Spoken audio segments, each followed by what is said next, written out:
السلام علیکم ورحمۃ اللہ وبرکاتہ۔ وعلیکم السلام ورحمۃ اللہ وبرکاتہ۔ کیا حال ہے سب کا؟ الحمدللہ۔ سورۃ فاتحہ لگائیے۔ اعوذ باللہ من الشیطان الرجیم۔ اما بعد فاعوذ باللہ من الشیطان الرجیم۔ بسم اللہ الرحمن الرحیم۔ رب اشرح لی صدری ویسر لی امری واحلل عقدۃ من لسانی یفقہوا قولی۔ ذو الحجہ کا مہینہ یا ذو الحجہ کا مہینہ، شہر رمضان کے بعد ذو الحج کا مہینہ نہایت اہمیت اور فضیلت کا حامل ہے۔ ذو الحج کو ذو الحج کس لیے کہتے ہیں؟ حج کی مناسبت سے، کہ حج والا مہینہ۔ حج ایک اہم اسلامی عبادت ہے۔ اس عبادت کی طرف اس مہینے کو منسوب کیا گیا ہے۔ باقی مہینے مختلف معنی رکھتے ہیں، عبادات کی طرف منسوب نہیں ہے، لیکن ذو الحج حج والا۔ حج کب شروع ہوا؟ جب ابراہیم علیہ السلام نے بیت اللہ کی تعمیر کی تو اللہ سبحانہ وتعالی نے ارشاد فرمایا وَأَذِّن فِي النَّاسِ بِالْحَجِّ يَأْتُوكَ رِجَالًا وَعَلَى كُلِّ ضَامِرٍ يَأْتِينَ مِنْ كُلِّ فَجٍّ عَمِيقٍ، کہ اے ابراہیم تم لوگوں میں حج کا اعلان کرو، حج کے لیے پکارو۔ تو انہوں نے کیا کیا؟ پہاڑ پر چڑھ کر چاروں طرف لوگوں کو صدا دی۔ اس وقت انہیں یہ پریشانی بھی ہوئی کہ میری آواز کون سنے گا، لیکن اللہ نے جس جس کو چاہا سنوا دیا، اور اللہ نے وعدہ کیا کہ لوگ حج کے شوق میں پیدل آئیں گے، لاغر سواریوں پہ آئیں گے، دور دراز کے علاقوں سے آئیں گے، من کل فج عمیق۔ تو حج کا سلسلہ یعنی باقاعدہ حج کا سلسلہ ابراہیم علیہ السلام نے جاری کیا۔ ابراہیم علیہ السلام کی وفات کے بعد ان کے بیٹے اسماعیل علیہ السلام اور ان کی والدہ، ان کی وجہ سے وہ شہر آباد ہوا مکہ کا، اور بہت عرصے تک لوگ توحید ہی پر رہے، لیکن بعد میں آہستہ آہستہ ان میں بگاڑ آ گیا اور طرح طرح کے شرکیہ رسم و رواج شروع ہو گئے، جن میں خانہ کعبہ کے اندر اور آس پاس بہت سے بت رکھ دیے گئے۔ اس کے علاوہ بھی بہت سی خرافات شروع کر دی گئیں دین کے نام پر، مذہب کے نام پر۔ ان سب کی اصلاح رسول اللہ صلی اللہ علیہ وسلم نے کی۔ جب مکہ فتح ہوا تو آپ نے بتوں کو توڑ دیا اور پھر اس میں دوبارہ سے سنت ابراہیمی کو زندہ کیا گیا۔ نبی صلی اللہ علیہ وسلم نے خود حج کر کے دکھایا اور فرمایا خذوا عنی مناسککم، مجھ سے اپنے حج کے طور طریقے سیکھ لو۔ تو اس مقدس مہینے میں دور دراز سے لوگ مکہ مکرمہ پہنچتے ہیں اور حج جیسے فریضے کو ادا کرتے ہیں۔ یہ مہینہ حرمت والا مہینہ کہلاتا ہے۔ اشہر حرم میں یعنی حرام مہینوں میں سے ایک مہینہ قرار پایا، یعنی شہر حرام ہے، حرمت والا مہینہ۔ حرمت والے مہینوں کے بارے میں آپ جانتے ہیں کہ جن میں کسی بھی قسم کی لڑائی جھگڑا فتنہ فساد کرنا حرام تھا، اور خاص طور پر ان میں اچھے کاموں کی طرف رغبت دلائی گئی۔ پھر یہ مہینہ اشہر معلومات میں سے ایک مہینہ ہے، جیسا کہ قرآن مجید میں آتا ہے کہ الحج اشہر معلومات، یعنی بہت نون مہینہ ہے، جانا بوجھا ہے۔ تو یکم شوال سے لے کر 10 ذو الحج تک کا عرصہ اشہر معلومات کہلاتا ہے۔ اس مہینے میں عمرہ بھی کثرت سے ہوتا ہے، کیونکہ بہت سے لوگ حج تمتع کرتے ہیں اور وہ مکہ پہنچنے کے بعد سب سے پہلے عمرہ ادا کرتے ہیں، اور عمرے کو حج اصغر بھی کہا جاتا ہے۔ پھر یہ عید الاضحیٰ کا مہینہ ہے، جس میں پوری دنیا کے مسلمان خوشی مناتے ہیں اور قربانی کرتے ہیں۔ حضرت انس کہتے ہیں کہ رسول اللہ صلی اللہ علیہ وسلم جب مدینہ تشریف لائے تو مدینہ والوں کے ہاں 2 دن سال میں خوشی کے لیے مقرر تھے، جن میں وہ کھیلتے اور خوشی مناتے، یعنی تفریح کے دن تھے۔ آپ نے ان کے بارے میں دریافت کیا، عرض کیا گیا ہم جاہلیت کے زمانے سے یہ دن مناتے چلے آ رہے ہیں، یہ ہمارے تہوار کے دن ہیں۔ تو نبی صلی اللہ علیہ وسلم نے فرمایا قد ابدلکم اللہ بہما خیرا منہما، اللہ نے ان دونوں کے بدلے میں تمہیں ان سے بہتر دن عطا کیے ہیں، یوم الاضحیٰ و یوم الفطر، عید الاضحیٰ اور عید الفطر کا دن۔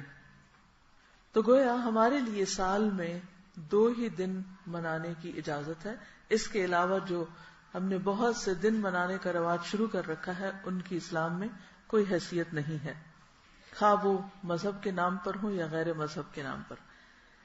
یہ مہینہ تکمیل دین کا مہینہ ہے، یعنی اس مہینے کی ایک اور خاص فضیلت یہ ہے کہ اس مہینے میں ہمارا دین مکمل ہوا تھا۔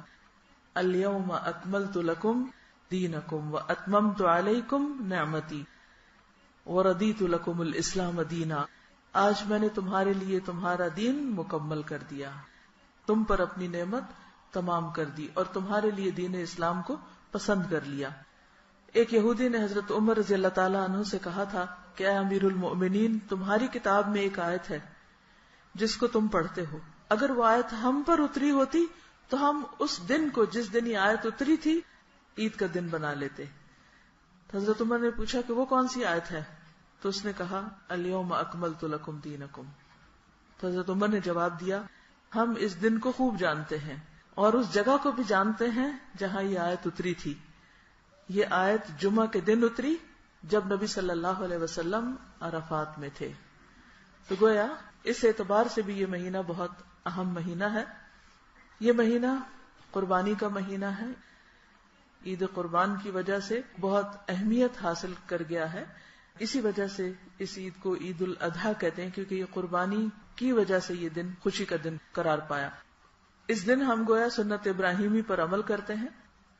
یہ اس مہینے کا 10واں دن ہے۔ حج یوم عرفہ کو ہوتا ہے، یعنی اس مہینے میں خاص دن یوم عرفہ کا ہے، اور یوم عرفہ کا دن آپ سب جانتے ہیں کہ جس میں اللہ سبحانہ وتعالی سب سے زیادہ بندوں کے گناہ معاف کرتے ہیں، یعنی سال کا وہ دن جس میں سب سے زیادہ لوگوں کی گردنیں جہنم سے آزاد کی جاتی، اور اس سے اگلا دن یوم النحر قربانی کا دن ہے۔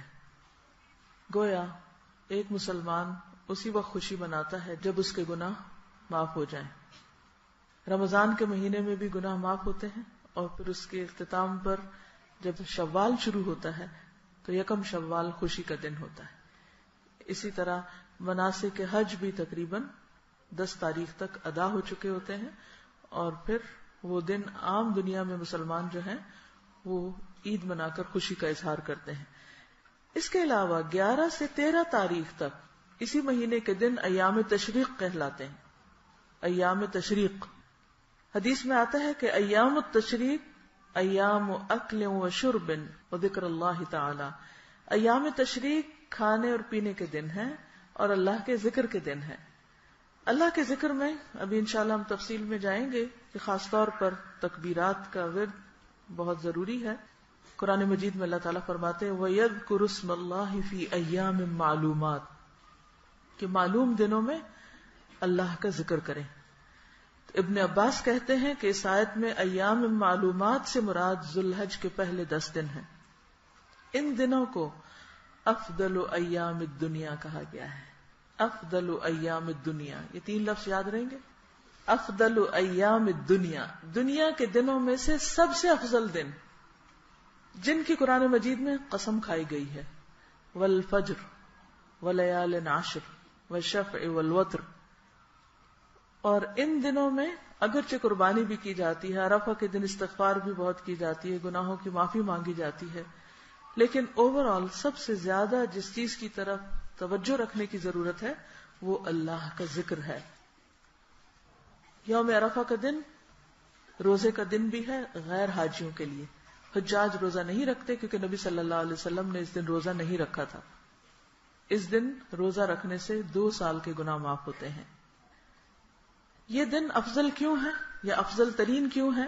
کیونکہ ان دنوں میں ساری بنیادی عبادات اکٹھی ہو جاتی ہیں جو ان کے علاوہ کسی اور دن میں نہیں ہوتی، مثلا نماز، روزہ، صدقہ، حج، یہ سب کچھ اس عشرے میں اکٹھا ہو جاتا ہے۔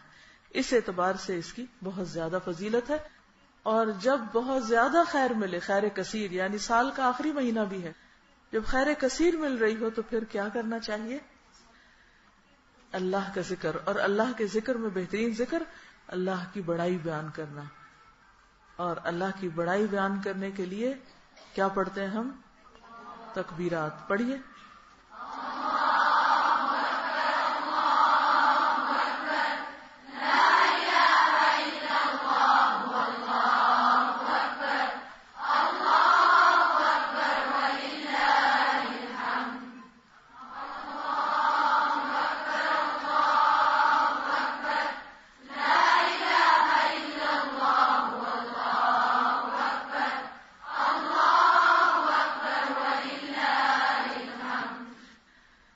تو انشاءاللہ آئندہ چند دنوں میں آپ کثرت کے ساتھ تکبیرات پڑھیں گے اور اللہ کی بڑائی بیان کریں گے.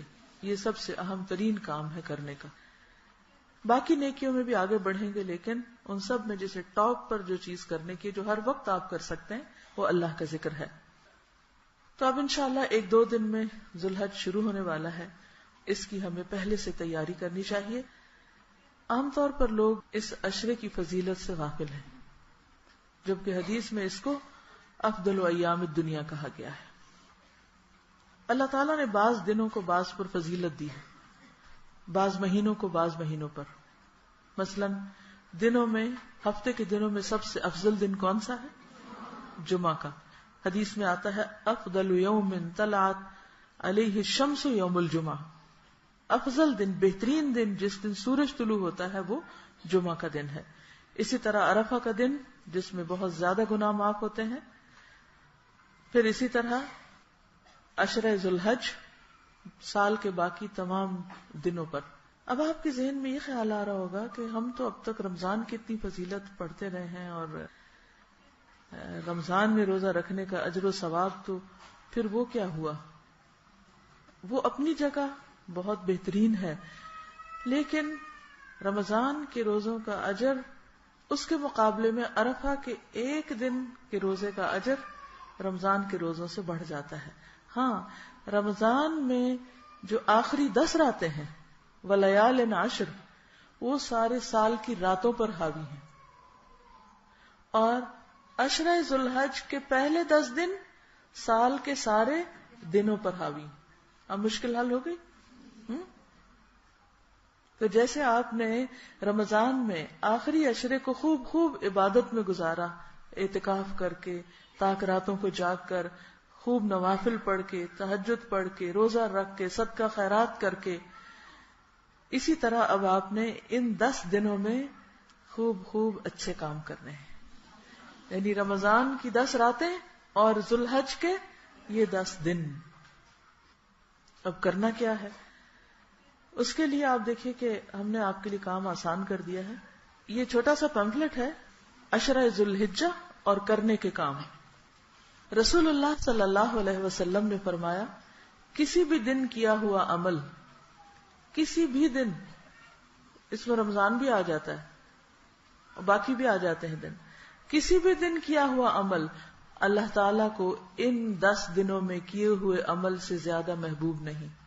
یعنی سب سے زیادہ پیارے وہ اعمال ہیں جو ان 10 دنوں میں کیے جاتے ہیں.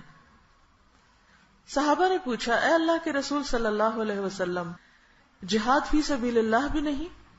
آپ نے فرمایا، جہاد فی سبیل اللہ بھی نہیں، ہاں مگر وہ شخص جو اپنی جان و مال کے ساتھ نکلے اور کچھ واپس لے کر نہ آئے،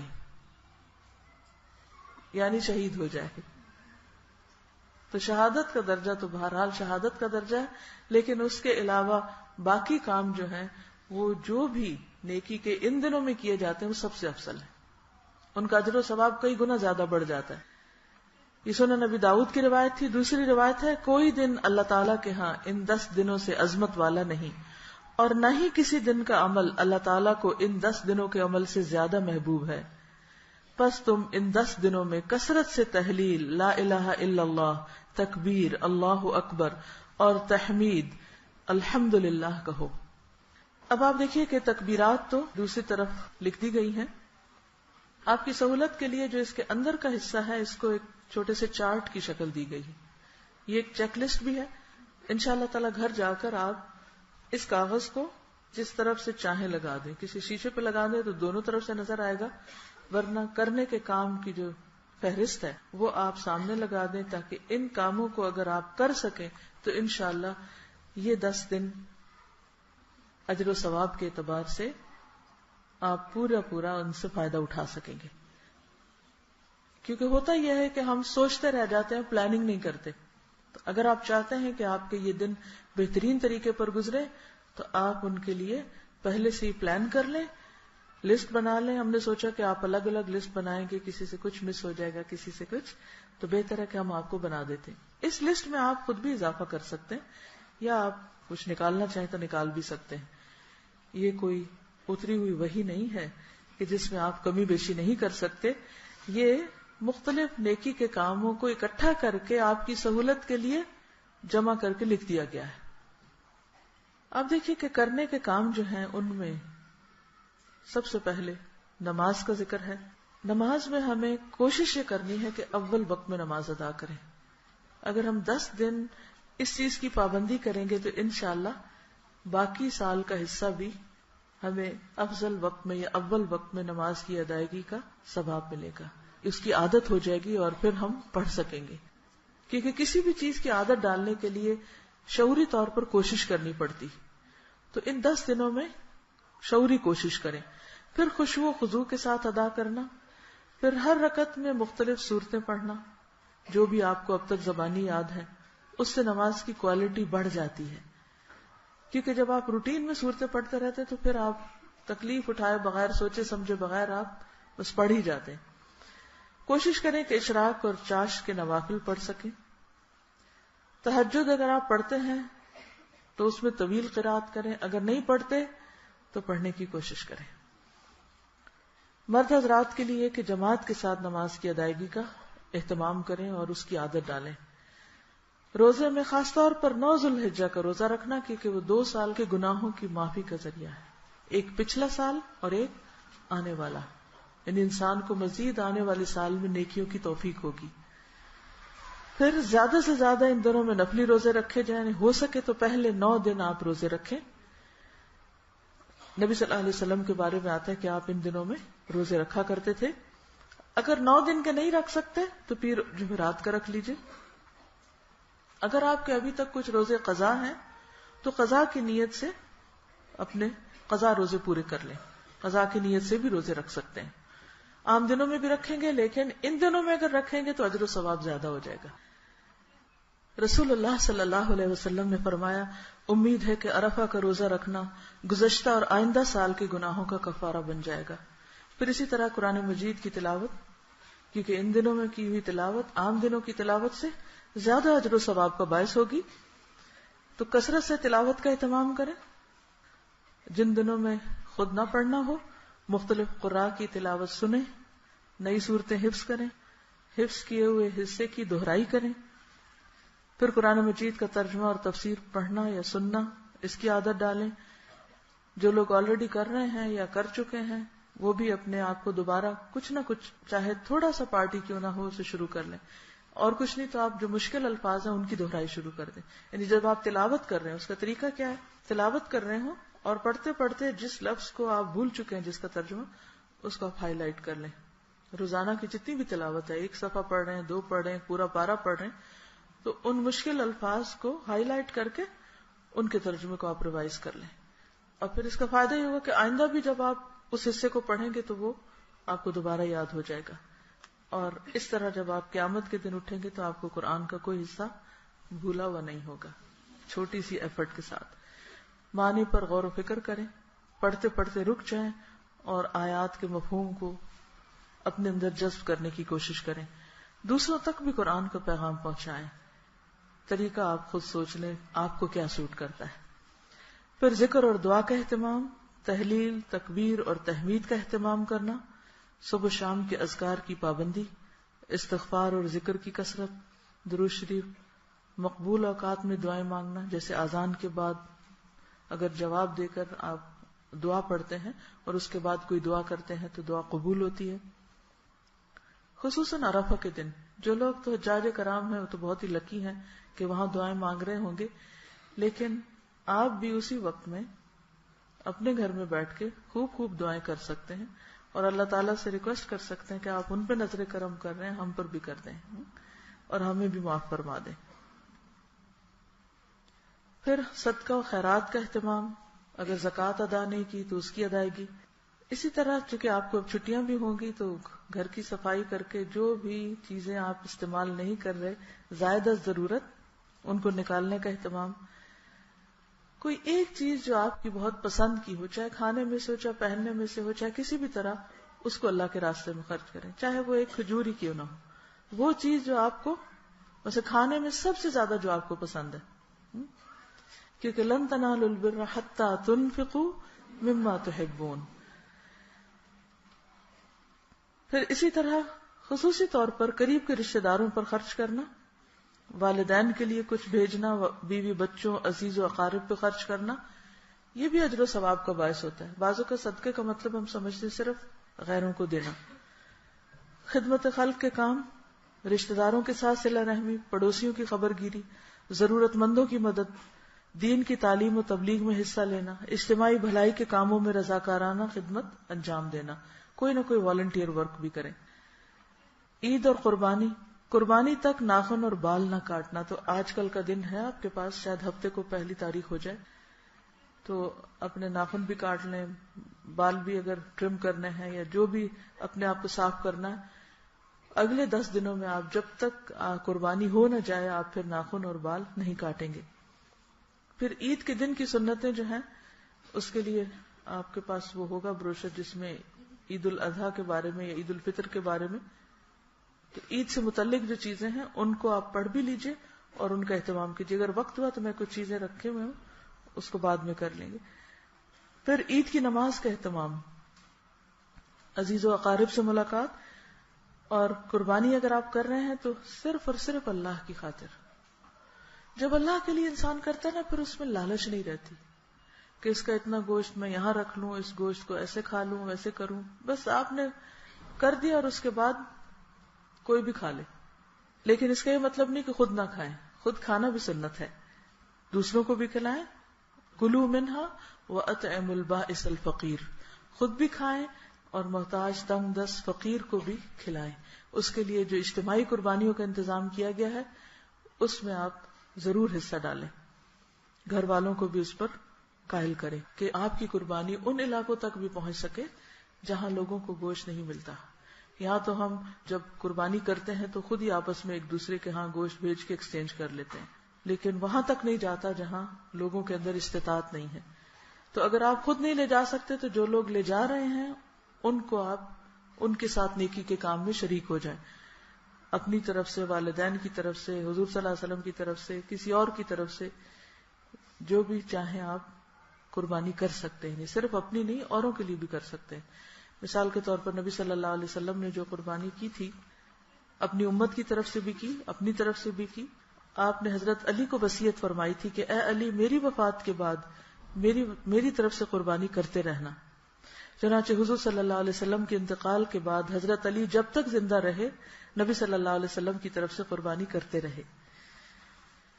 پھر اسی طرح یہ ہے کہ نیکی کا کوئی موقع ضائع نہ کرے، اور خاص طور پر بے مقصد فضول لایانی کاموں اور گفتگو سے پرہیز کریں. آئندہ 10 دن میں پورا فوکس کس چیز پر ہو؟ عبادت اور اللہ کے ذکر پر. مثلا اگر ہفتے کے دن پہلی تاریخ ہوتی ہے تو پہلے سے روزے کا اہتمام کر کے رکھے، یہ نہ کہ وہ میں نے تو رکھنا تو بھول ہی گئی.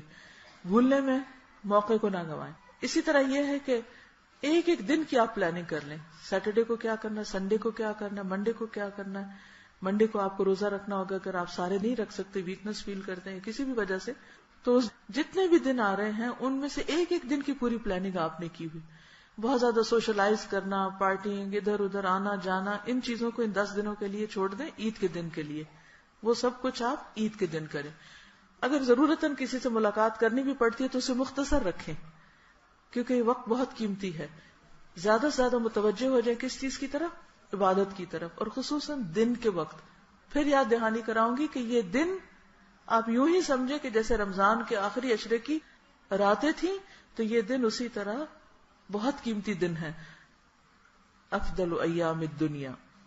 اور پھر ایک طرف انسان اگر نیک کام کر رہا ہے تو دوسری طرف گناہوں کو چھوڑنا بھی ضروری ہے. ان دنوں میں اچھا موقع ہے کہ آپ اپنے آپ کا احتساب کریں. کوئی غلط کام اگر عادت پڑ چکی ہے تو ان کو شعوری طور پر اپنی زندگی سے نکالیں، کیونکہ توبہ قبول ہی جب ہوتی ہے جب ہم برائیوں کو چھوڑ دیتے ہیں. اگر ہم نیکی کے ساتھ ساتھ برائی بھی کرتے چلے جا رہے ہیں تو وہ ایسے ہی ہے کہ جیسے اچھی خوراک کھانے کے ساتھ ساتھ انسان ایسی خوراک کھا لے کہ جو اس کے لیے بیماری میں اضافے کا سبب بنے یا بعض اوقات ہلاکت کا سبب بنے. تو اس کو آپ جا کر اپنی یاد دہانی کے لیے اپنے گھر کی کسی دیوار پہ، فریج پہ، کہیں جہاں آپ سب کی نظر پڑے، گھر والوں کی، اس پہ لگائیے. یہ میری طرف سے آپ سب کے لیے تحفہ ہے، لیکن دوسروں کے لیے تحفہ آپ لے کر جائیں گے. ٹھیک ہے؟ میں نے اپنی ذات سے اس لیے شروع کیا ہے تاکہ میں آپ کو کہہ سکوں. تو انشاءاللہ تعالیٰ آپ کم از کم اگر آپ میں سے ہر شخص 10 لوگوں تک بھی یہ پہنچا دے گا، ایک چھوٹا سا کاغذ ہی ہے، اور وہ 10 میں سے اگر 5 لوگ بھی ان میں سے 2 باتوں پر عمل کر لیں گے تو انشاءاللہ العزیز آپ کے لیے آپ کو ایک سنت زندہ کرنے کا بھی اجر ملے گا، اور اس کے علاوہ ان دنوں کی فضیلت اجاگر کرنے کا بھی.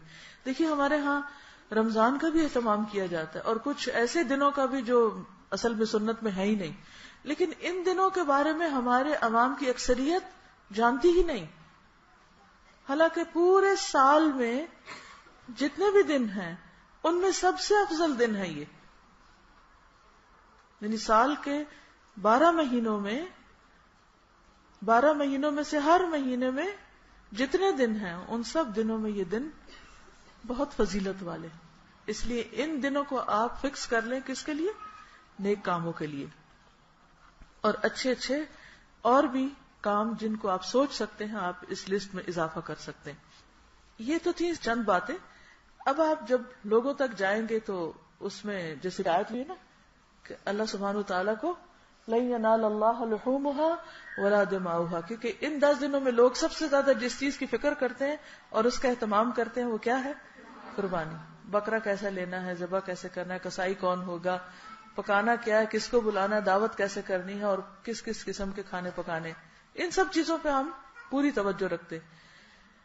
اور پھر صرف قربانی کر کے ہم سمجھتے ہیں فریضہ ادا ہو چکا، لیکن اللہ تعالیٰ کیا فرماتے ہیں کہ اللہ تعالیٰ کو نہ آپ گوشت بھیج سکتے ہیں تحفے میں اور نہ خون، کیونکہ گوشت کے علاوہ خون کی بہت ویلیو ہے. اللہ کو کیا پہنچے گا؟ دلوں کا تقوی. تو الحمدللہ اس موقع پر تقوی کے حصول کے لیے جو دعائیں ہیں وہ بھی کارڈ چھپ گیا ہے. انشاءاللہ مجلس کے اختتام پر ایک نئی دعا آپ کو سکھاؤں گی، بہت ہی خوبصورت دعا ہے تقوی کی. تو انشاءاللہ ان دنوں میں ہمیں اپنے اندر مزید جو رمضان میں تقوی کی ریوائول کیا تھا وہ پھر سے تھوڑا سا مزید کرنا ہے، کیونکہ جب تک اللہ کا ڈر نہ ہو تو کوئی بھی کام اول تو انسان کرتا نہیں، اور اگر کرتا ہے تو اس میں روح نہیں ہوتی. اللہ کا ڈر ایسی چیز ہے کہ جس سے انسان کے اندر یا انسان کے عمل کے اندر بہترین خوبی پیدا ہو جاتی ہے، خوبصورتی پیدا ہو جاتی ہے، یا اس کی روح پیدا ہو جاتی. تب آپ دیکھیے ایک تو نا کہ گوشت قربان کرنا یا جانور قربان کرنا اور گوشت حاصل کرنا، اور ایک ہے تقوی حاصل کرنا. تو ہمارا اصل مطلوب گوشت حاصل کرنا نہ ہو بلکہ تقوی حاصل کرنا ہو، اور اس کے لیے ہم کوشش بھی کریں اور دعا بھی کریں. اب چونکہ یہ دن افضل ایام الدنیا ہے تو اس موقع پر دل یہ چاہتا ہے کہ آپ کے ساتھ اعمال میں سے جو افضل ترین اعمال ہیں ان کو شیئر کیا جائے اور ان کی یاد دہانی آپ کو کرائی جائے، تاکہ ہم اپنے ہر کام میں افضل، ایکسیلنٹ اور بہترین کی طرف جائیں.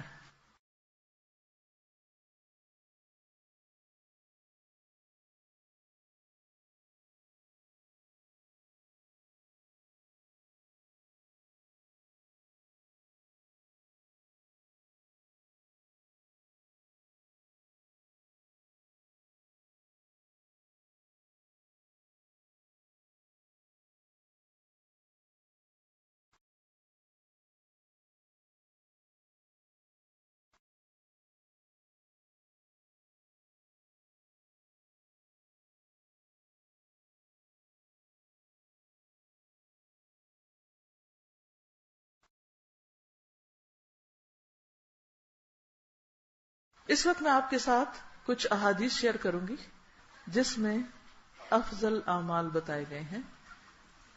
ان افضل دنوں میں افضل کام کرنے ہیں تاکہ ہم قیامت کے دن افضل اعلی مقام تک پہنچ سکیں. ٹھیک ہے. اب آپ سوچ رہے ہوں گے کہ میں نے قربانی کے اوپر بہت لمبا لیکچر نہیں دیا، نہ تکبیرات کے اوپر، نہ کچھ اور. بات یہ کہ وہ سارے لیکچرز پہلے ہو چکے ہیں، پچھلے نوٹس نکالیے، آڈیو کیسٹس بھی موجود ہیں، سیڈیز موجود ہیں، انٹرنیٹ پہ ڈاؤن لوڈ کر کے سن سکتے ہیں، کتابچے بھی ماشاءاللہ چھپ گئے ہیں، ساری انفارمیشن موجود ہے.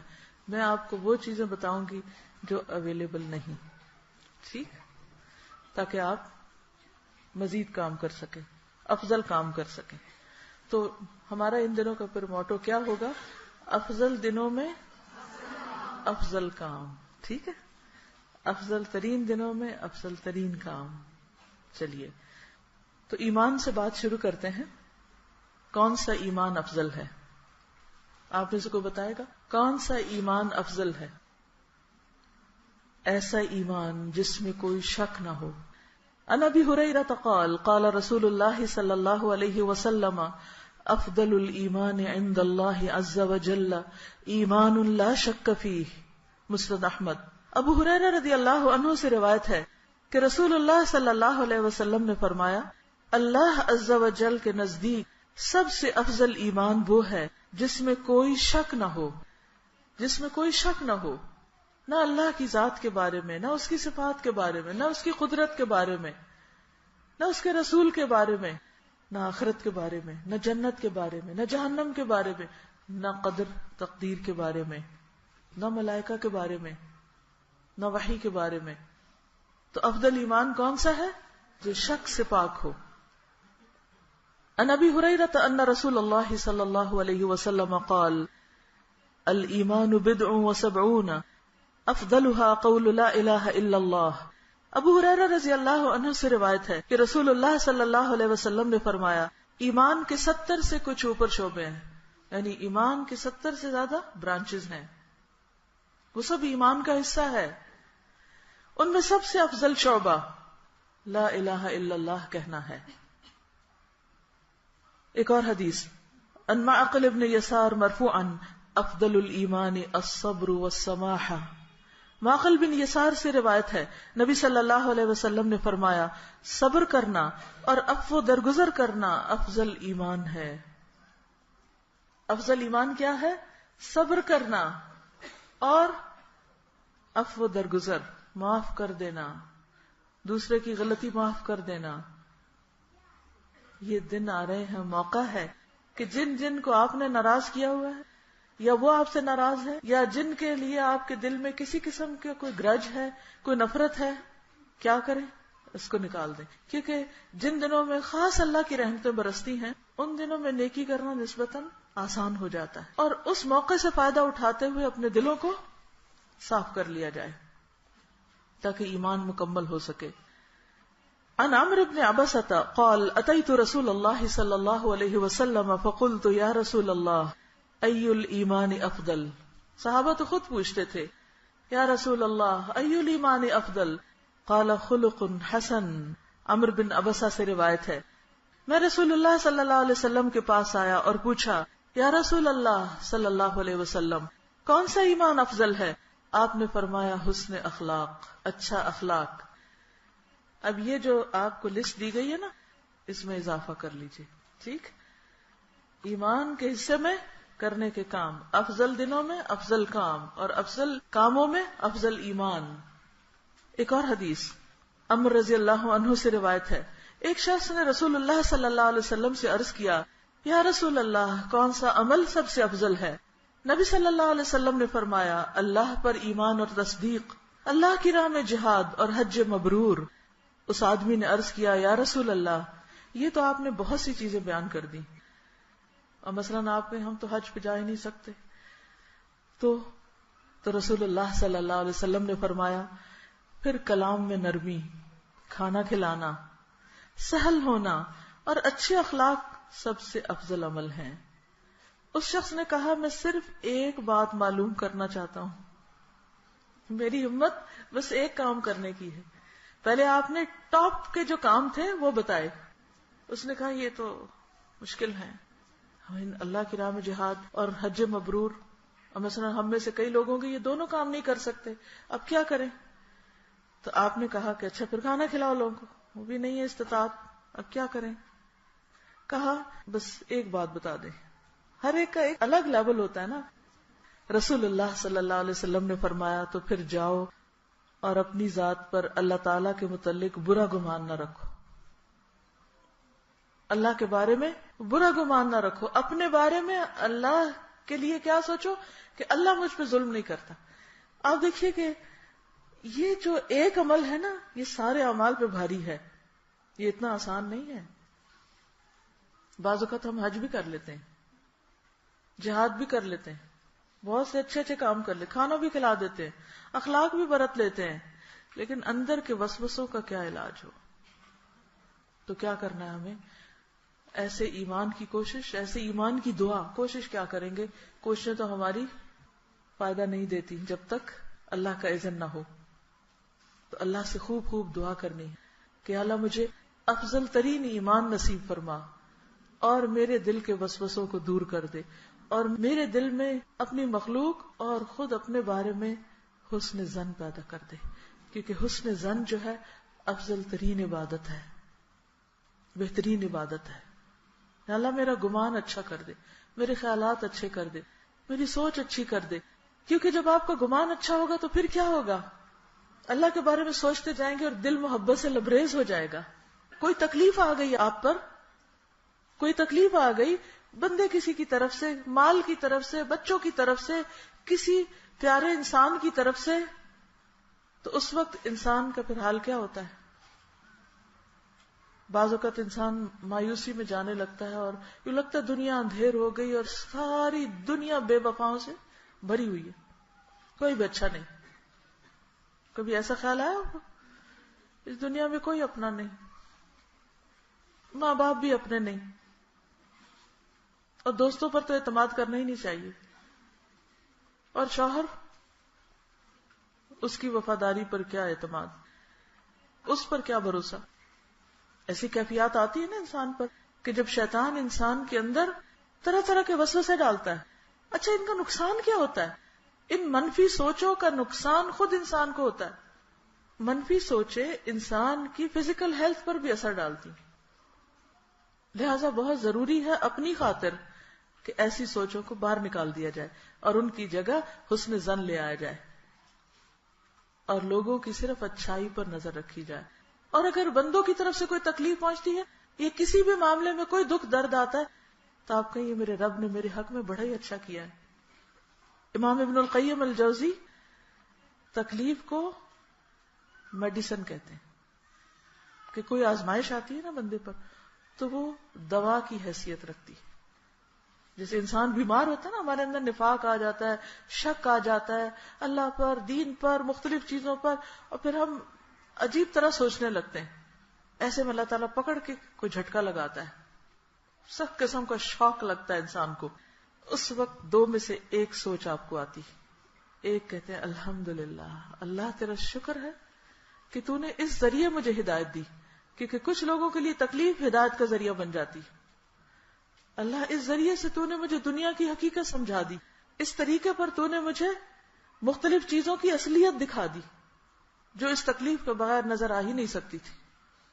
کہ بہت بعض اوقات انسان خوشفہمی میں مبتلا رہتا ہے نا، جب اس کو ہر نعمت ملتی چلی جاتی تو وہ کس خوشفہمی میں مبتلا ہو جاتا ہے؟ کیا سوچتا ہے وہ؟ میں تو بڑا نیک ہوں، میں اللہ کا بڑا پیارا ہوں، اور مجھ پر تو اللہ کا بڑا کرم ہے، اور دنیا کیا، جنت بھی میری ہو گئی، اور اس سے زیادہ اور کیا نیک کام کرنے. لیکن جب ایک جھٹکا لگتا ہے نا انسان کو دنیا میں تو اس کو اپنی اصلیت نظر آ جاتی کہ اچھا اگر یہاں میرے ساتھ یہ ہو گیا ہے تو کل آخرت میں کیا ہوگا، اور توبہ استغفار شروع کر دیتا ہے. اور اس طرح وہ مصیبت اس کے لیے بھلائی کا سبب بن جاتی، انسان کو شکر گزار ہونے میں مدد دیتی کہ یا اللہ بس اتنی تکلیف ہے نا، اس سے آگے تو نے نہیں دی، اس سے زیادہ بھی ہو سکتی تھی. تو کیا کرنا ہے؟ افضل ایمان کے لیے کیا کرنا ہے؟ اللہ کے بارے میں شک نہیں، اللہ کے بارے میں برا گمان نہیں. اچھا اب آپ بتائیے کون سا اسلام افضل ہے؟ گڈ، جو وہ چیزیں چھوڑ دے جن سے کوئی مطلب نہیں. من حسن اسلام المرء ترکہ ما لا یعنیہ، انسان کے اسلام کی خوبصورتی یہ ہے کہ انسان ان کاموں کو چھوڑ دے جن سے اس کو کوئی مطلب نہیں، ان کو اپنی ڈکشنری سے نکال دے. عن ابن عباس افضل الاسلام الحنیفیۃ السمحہ، ابن عباس رضی اللہ عنہما سے روایت ہے کہ سب سے بہترین اسلام وہ ہے جو یکسو اور آسان ہو. یکسو اور آسان یعنی انسان پر شاق نہ گزرے. تو کوئی بھی کام جب آپ دلچسپی کے ساتھ اچھے طریقے سے عمدہ طریقے سے کریں گے، اس کو انجوائے کر کے اللہ کی رضا کے لیے خالص نیت کے ساتھ، تو وہ سب سے بہترین کام ہوگا. اور پھر یہی بات کہ انسان غیر ضروری چیزوں کو چھوڑ دے. کون سی نماز افضل ہے؟ اول وقت کی نماز. پھر اسی طرح مردوں کے لیے جماعت سے پڑھی ہوئی نماز.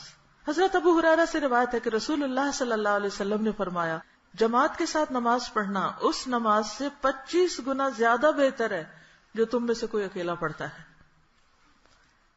اور پھر اس میں صلاۃ احدکم آیا ہے، خواتین بھی شامل ہو سکتی ہیں اس میں، کہ اگر آپ مل کے پڑھ رہے ہیں تو اس میں آپ نے دیکھا ہوگا کہ عموماً کوالٹی بہتر ہو جاتی. جب آپ اکٹھے کھڑے ہوتے تو دوسرا آپ سے بہتر پڑھ رہا ہوتا تو آپ کو خیال آتا ہے میں کیا کر رہا ہوں. تو اس اچھی نماز پڑھنے والے کے اثرات آپ کی طرف بھی منتقل ہوتے ہیں. پھر اسی طرح آپ صلی اللہ علیہ وسلم نے فرمایا، جماعت کے ساتھ نماز پڑھنا اکیلے نماز پڑھنے والے سے 27 گنا زیادہ افضل ہے. پھر اسی طرح جمعہ کے دن فجر کی باجماعت نماز، اس میں کون سی صورت پڑھی جاتی؟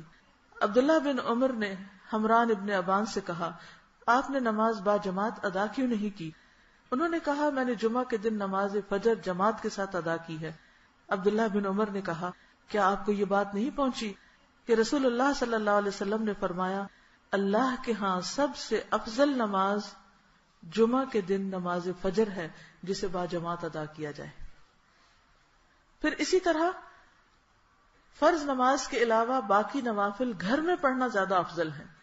زید بن ثابت سے روایت ہے، رسول اللہ صلی اللہ علیہ وسلم نے فرمایا، نماز میں آدمی کی سب سے بہتر نماز وہی ہے جو اس کے گھر میں ہو سوائے فرض نماز کے.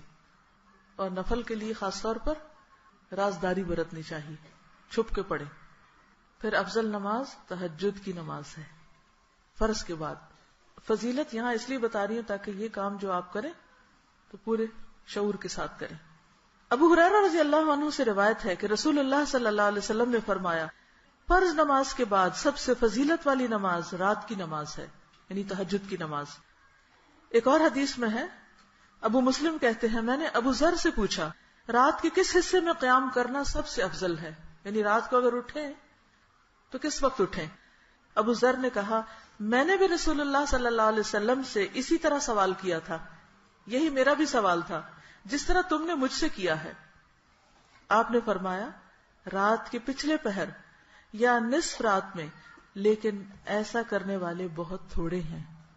رات کے پچھلے پہر یعنی رات جب ختم ہونے کو آئے، رات کے آخری حصے میں یعنی سحری کے قریب. اس وقت کی خاص فضیلت کیا ہے؟ کیا ہوتا ہے اس میں؟ اللہ سبحانہ وتعالیٰ آسمان دنیا پر تشریف لاتے ہیں اور بندوں کی طرف متوجہ ہوتے ہیں اور خوب خوب دعائیں قبول فرماتے ہیں. پھر داؤد علیہ السلام کی نماز کو افضل نماز کہا گیا. فرمایا، سب سے بہترین نماز داؤد علیہ السلام کی نماز ہے کہ وہ نصف رات سوتے تھے، تہائی رات جاگتے تھے اور چھٹا حصہ سوتے تھے، یعنی پھر آخر میں سوتے تھے. اب دیکھیے کہ جب ایک دفعہ انسان سو جاتا ہے تو پھر دل کیا چاہتا ہے؟ سوئے جاؤ. اور جب جاگ جاتا ہے تو پھر کیا چاہتا ہے؟ جاگتے جاؤ. لیکن یہاں آپ دیکھیے کہ وہ سوتے، پھر جاگتے، پھر سوتے، پھر فجر کے لیے جاگتے ہوں گے. تو یہ زیادہ مشکل ہے نا. تو وہ کام جو انسان اپنے نفس کے خلاف کرتا ہے اس پر اجر بھی زیادہ ہے، لیکن ایسا کرنے والے بہت تھوڑے ہیں. لمبی قرات والی نماز، یہ جو آپ کو یہاں کہا گیا نا کہ مختلف صورتیں پڑھیں اور طویل قرات کریں تہجد میں نماز، پہلا حصہ آپ دیکھ رہے ہیں، اسی کی دلیل ہے یہاں. رسول اللہ صلی اللہ علیہ وسلم نے فرمایا، سب سے افضل نماز لمبی قرات والی نماز ہے. یہ جو چیک لسٹ بنائی گئی ہے نا، یہ ایسے نہیں رینڈم چیزیں اٹھا کے ڈال دی گئی، ان سب کے پیچھے دلائل موجود ہیں. تو ہمارا موٹو کیا ہے؟ افضل دنوں میں افضل کام. پھر اول وقت نماز پڑھنا. ام فرور رضی اللہ تعالی عنہا سے روایت ہے کہ رسول اللہ صلی اللہ علیہ وسلم سے سوال کیا گیا، اعمال میں سے کون سا عمل افضل ہے؟ آپ نے فرمایا نماز اول وقت میں ادا کرنا۔ عبداللہ بن مسعود سے روایت ہے کہ میں نے رسول اللہ صلی اللہ علیہ وسلم سے پوچھا کہ دین کے کاموں میں کون سا عمل افضل ہے؟ آپ نے فرمایا وقت پر نماز پڑھنا۔ میں نے پوچھا اس کے بعد؟ فرمایا والدین کے ساتھ نیک سلوک کرنا۔ میں نے پوچھا اس کے بعد؟ فرمایا اللہ کے راستے میں جہاد کرنا۔ پھر میں نے آپ سے زیادہ سوال نہیں کیے، ورنہ اسی طرح ان کے جواب دیتے رہتے، یعنی آپ پھر بتاتے رہتے۔ اچھا، صحابی نے اس سے زیادہ کیوں نہیں سوال کیے؟ اس کی کیا وجہ ہوگی؟ کیونکہ ان کے سوال عمل کے لیے تھے، ہمارے سوال تفریح کے لیے ہوتے ہیں، بحث مباحثے کے لیے ہوتے ہیں، مقصد نہیں ہوتا کوئی، بس ایسے ہی کوئی نقطہ نکالنا ہو تو کوئی سوال کر لیا، ضرورتاً سوال نہیں کرتے ہم، اور اس کی وجہ سے پھر ہوتا کیا ہے، دین اور زیادہ مشکل ہو جاتا ہے، ہم اپنے لیے مشکل کھڑی کر لیتے ہیں، جیسے بنی اسرائیل نے کی تھی۔ تو انہوں نے بس اتنا پوچھا کہ انہوں نے سوچا بس ابھی فی الحال تو میں اتنا ہی عمل کر سکتا ہوں۔ پھر لمبا قیام۔ عبداللہ بن حبشی سے روایت ہے کہ رسول اللہ صلی اللہ علیہ وسلم سے سوال کیا گیا، اعمال میں کون سا عمل افضل ہے؟ آپ نے فرمایا لمبا قیام۔ تو افضل دنوں میں افضل کام لمبا قیام، عام نمازوں میں بھی، لیکن اگر آپ دیکھیں کہ دن میں آپ کی بہت مصروفیت ہے، ان لک فی النہار سبحا طویلا، تو پھر کیا کریں؟ پھر رات کو اٹھے جب سب سو رہے ہیں، والناس نیام تدخل الجنت بسلام، اس وقت نماز پڑھیں جب سارا گھر سو رہا ہو، جنت میں سکون کے ساتھ داخل ہو جائیں گے، سلامتی کے ساتھ۔ اگر سارا سال نہیں بھی ہو سکتا تو ان دنوں میں اپنی گھڑی کا الارم پیچھے کر دیں، شعوری کوشش کریں، کر کے تو دیکھیں، اور پھر ان دنوں میں آپ خوب دعائیں کریں، یا اللہ پورا سال ایسا کرنے کی توفیق دے، اللہ تعالیٰ آپ کے لیے آسان کر دے گا۔ آپ دیکھیے نیند سے اٹھنا انسان کے بس میں نہیں، کیونکہ انسان کی تو روح چلی جاتی۔ وہ جیسے اس غزوے کے موقع پر جب حضرت بلال بھی سو گئے اور حضور صلی اللہ علیہ وسلم بھی سو گئے، اور آپ جب اٹھے تو آپ نے فرمایا بلال، تو انہوں نے آگے سے فوراً کہا اسی ذات نے میری روح روک لی جس نے آپ کی روکی۔ تو اس سے کیا پتہ چلتا ہے؟ میرا اس بات پر پکا یقین ہے کہ جب تک اللہ کا اذن نہ ہو انسان اٹھ نہیں پاتا، یہ صرف اللہ کی توفیق سے ہوتا ہے۔ اس لیے اللہ سے مانگے کہ وہ آپ کو توفیق دے دے رات کے آخری حصے میں نیند توڑ کر اٹھنے کی، اور اللہ ضرور دے گا، سچے دل سے مانگے۔ اور اس میں آپ دیکھیں کہ جب آپ اپنے دن کو بہت ارلی شروع کریں گے نا، تو آپ 2 بندوں جتنا کام کر سکیں گے۔ یہ میں آپ کو لکھ کے دیتی، آپ کو پورے 2 دن ملیں گے۔ مثلا 4 بجے اگر آپ اٹھیں تو دن کے 12 بجے تک 8 گھنٹے ہو چکے ہوتے ہیں۔ تو عام طور پر کام کے اوقات کتنے ہوتے ہیں؟ 8 گھنٹے۔ 9 to 5 کیا بنتا ہے؟ 8 گھنٹے کا کام کرتے ہیں نا لوگ، 9 to 5۔ تو آپ سمجھیں کہ 4 بجے آپ کے 9 to 5 شروع ہو گئے، ٹھیک ہے؟ 12 بجے کے قریب قیلولہ کریں، 10 منٹ بھی کافی ہیں، اور پھر دوبارہ دن شروع کر دیں۔ پھر آپ 12 بجے سے رات 8 بجے تک بہت سکون کے ساتھ ایک اور دن کام کر سکتے ہیں۔ پھر رات 8 بجے کے بعد آپ بے شک ایسے بیکار قسم کے کام جن کے لیے زیادہ دماغ لڑانے کی ضرورت نہیں، یا ادھر ادھر کے، مثلا اگلے دن کے کھانے پکانے کی تیاری اور اس قسم کی چیزیں، ان کو آپ اس وقت پہ سیٹ کر لیں، تاکہ صبح جب آپ اٹھ کے کچن میں آئیں تو ہر چیز بالکل سیٹ ہو، اور باقی گھر بھی بالکل ٹھیک ہو۔ سارے گھر کو ٹھیک کرتے ہیں رات کے آخری، بس اس نیت کے ساتھ کریں کہ مجھے صبح کا وقت نہیں ان پہ لگانا۔ تو اس سے کیا ہوگا کہ صبح جب آپ اٹھیں گے کچن صاف ملے گا، گھر صاف ملے گا، اور آپ پروڈکٹیو، بہترین، مفید ترین کاموں سے دن کا آغاز کریں گے۔ عبادت سے آغاز کریں، پھر پڑھنے لکھنے سے کریں۔ بائی دا ٹائم باقی لوگ اٹھیں آپ افضل ترین اعمال کر چکے ہوں۔ اور یہ بالکل ممکن ہے۔ اگر پھر آپ کہیں گے گھر والے نہیں یہ کرنے دیتے، فلاں ایسا ویسا، سب کو اللہ تعالیٰ ٹھیک کر دیں اگر آپ نے سچی نیت کر لی، اللہ ٹھیک کر دے گا سب کو، سارے تعاون کریں گے، کیونکہ وہ بھی تو اللہ کے اذن، ان کے دل بھی تو اللہ کے ہاتھ میں نا، کہ ہمارے ہاتھ میں تو نہیں۔ ہم تو نہیں سمجھا سکتے، کہ سمجھا سکتے ہیں؟ اگر ہم چیختے بھی رہے سب کو کہ سو جاؤ سو جاؤ، ہر ایک اپنی مرضی سے سوئے گا۔ ہاسٹل والے لکی ہیں کہ ان کو سب کو ایک وقت میں سونا مل جاتا ہے، گھروں میں یہ نہیں ملتا. یہ بہت بڑی نعمت ہے جو آپ کو ملی ہوئی ہے. تو اس سے پھر انسان کے لیے صبح اٹھنا بھی آسان ہو جاتا ہے. جب سونے اور جاگنے کا ایک پیٹرن سیٹ ہو جاتا ہے تو آپ کی ایک کلاک باڈی میں لگ جاتی.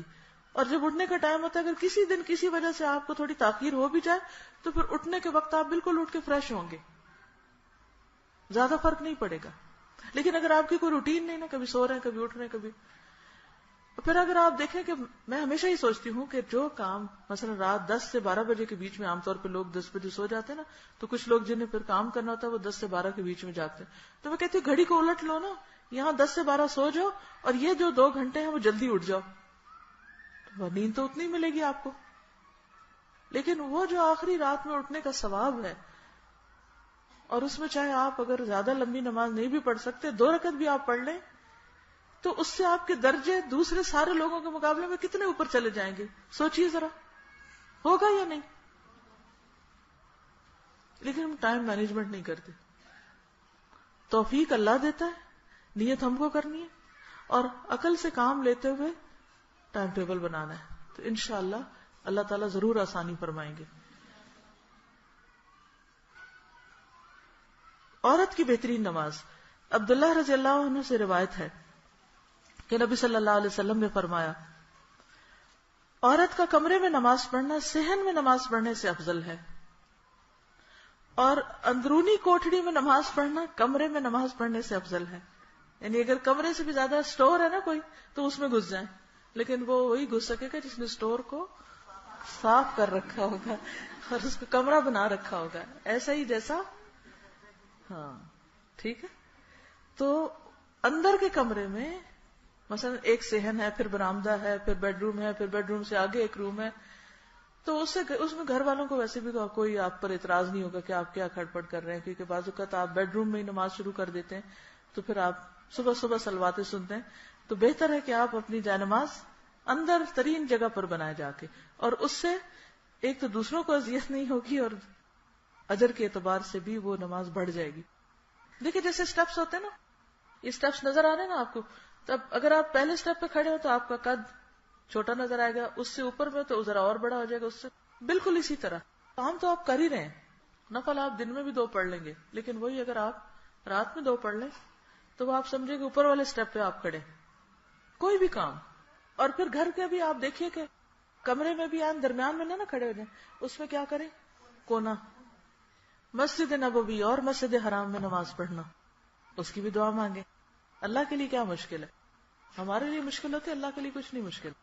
ابو ہریرہ رضی اللہ عنہ سے روایت ہے کہ ان کو نبی صلی اللہ علیہ وسلم کی یہ بات پہنچی کہ آپ نے فرمایا، میری اس مسجد میں نماز پڑھنا مسجد حرام کے علاوہ باقی تمام مساجد کی بنسبت 1000 نمازوں سے زیادہ افضل ہے. تو جو لوگ یہ 10 دن حرم میں گزارے، مکہ یا مدینہ میں، ان کی نمازیں پھر باقی لوگوں کی نمازوں سے اور زیادہ افضل ہو جائیں گی.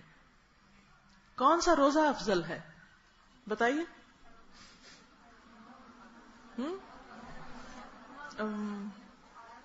عرفہ کا روزہ ٹھیک ہے. عرفہ کا. ان عبداللہ بن عمرو ان رسول اللہ صلی اللہ علیہ وسلم قال افضل الصوم صوم داود صیام یوم و افطار یوم. عبداللہ بن عمرو رضی اللہ عنہ سے روایت ہے کہ رسول اللہ صلی اللہ علیہ وسلم نے فرمایا، افضل روزہ داؤد علیہ السلام کا روزہ ہے، ایک دن روزہ رکھتے ایک دن افطار کرتے. پھر وہی بات ہے نا کہ روٹین میں چلنا بہت آسان ہوتا ہے. ہر روز روٹین توڑنا، ایک دن کھانے کا وقت سیٹ ہوا، دوسرے دن پھر نہیں کھانا، پھر کھانا، پھر نہیں کھانا، مشکل کام ہے نا. لیکن افضل ترین روزہ ہے. پھر اسی طرح محرم کا روزہ، رسول اللہ صلی اللہ علیہ وسلم نے فرمایا، رمضان کے روزوں کے بعد سب سے زیادہ فضیلت والے روزے اللہ کے مہینے محرم کے ہیں، اور 10 محرم کا روزہ خاص طور پر. اور پھر آپ نے 2 روزوں کی بات کی، انشاءاللہ وہ اگلے مہینے آپ کو بتائیں گے. اور اس کے علاوہ جو عرفہ کے 9 تاریخ کا روزہ ہے، یعنی 9 ذی الحج کا روزہ، عرفہ کے دن کا روزہ افضل ترین روزہ ہے، جس میں 2 سال کے گناہ معاف ہوتے ہیں. کون سا حج افضل ہے؟ جس میں خوب تلبیہ پڑھا جائے اور جس میں خوب قربانیاں کی جائیں. ابو بکر صدیق سے روایت ہے، رسول اللہ صلی اللہ علیہ وسلم سے سوال کیا گیا کون سا حج افضل ہے؟ آپ نے فرمایا لبیک پکارنا اور خون بہانا یعنی قربانی کرنا. اور ایک اور جگہ پر آتا ہے جس میں سب سے زیادہ اللہ کا ذکر ہو، اس شخص کا حج سب سے افضل ہے. پھر مالی صدقات میں بہترین صدقہ کون سا صدقہ ہے؟ پانی پلانا، ٹھیک ہے. اور پسندیدہ مال خرچ کرنا. اس میں بہت ورائٹی ہے. ویسے میں سمجھتی ہوں کہ ہم ساری چیزیں اگر نوٹ کر لینا تو ہر ایک ایک ایک ایک ایک, ایک کرتے رہیں انشاءاللہ.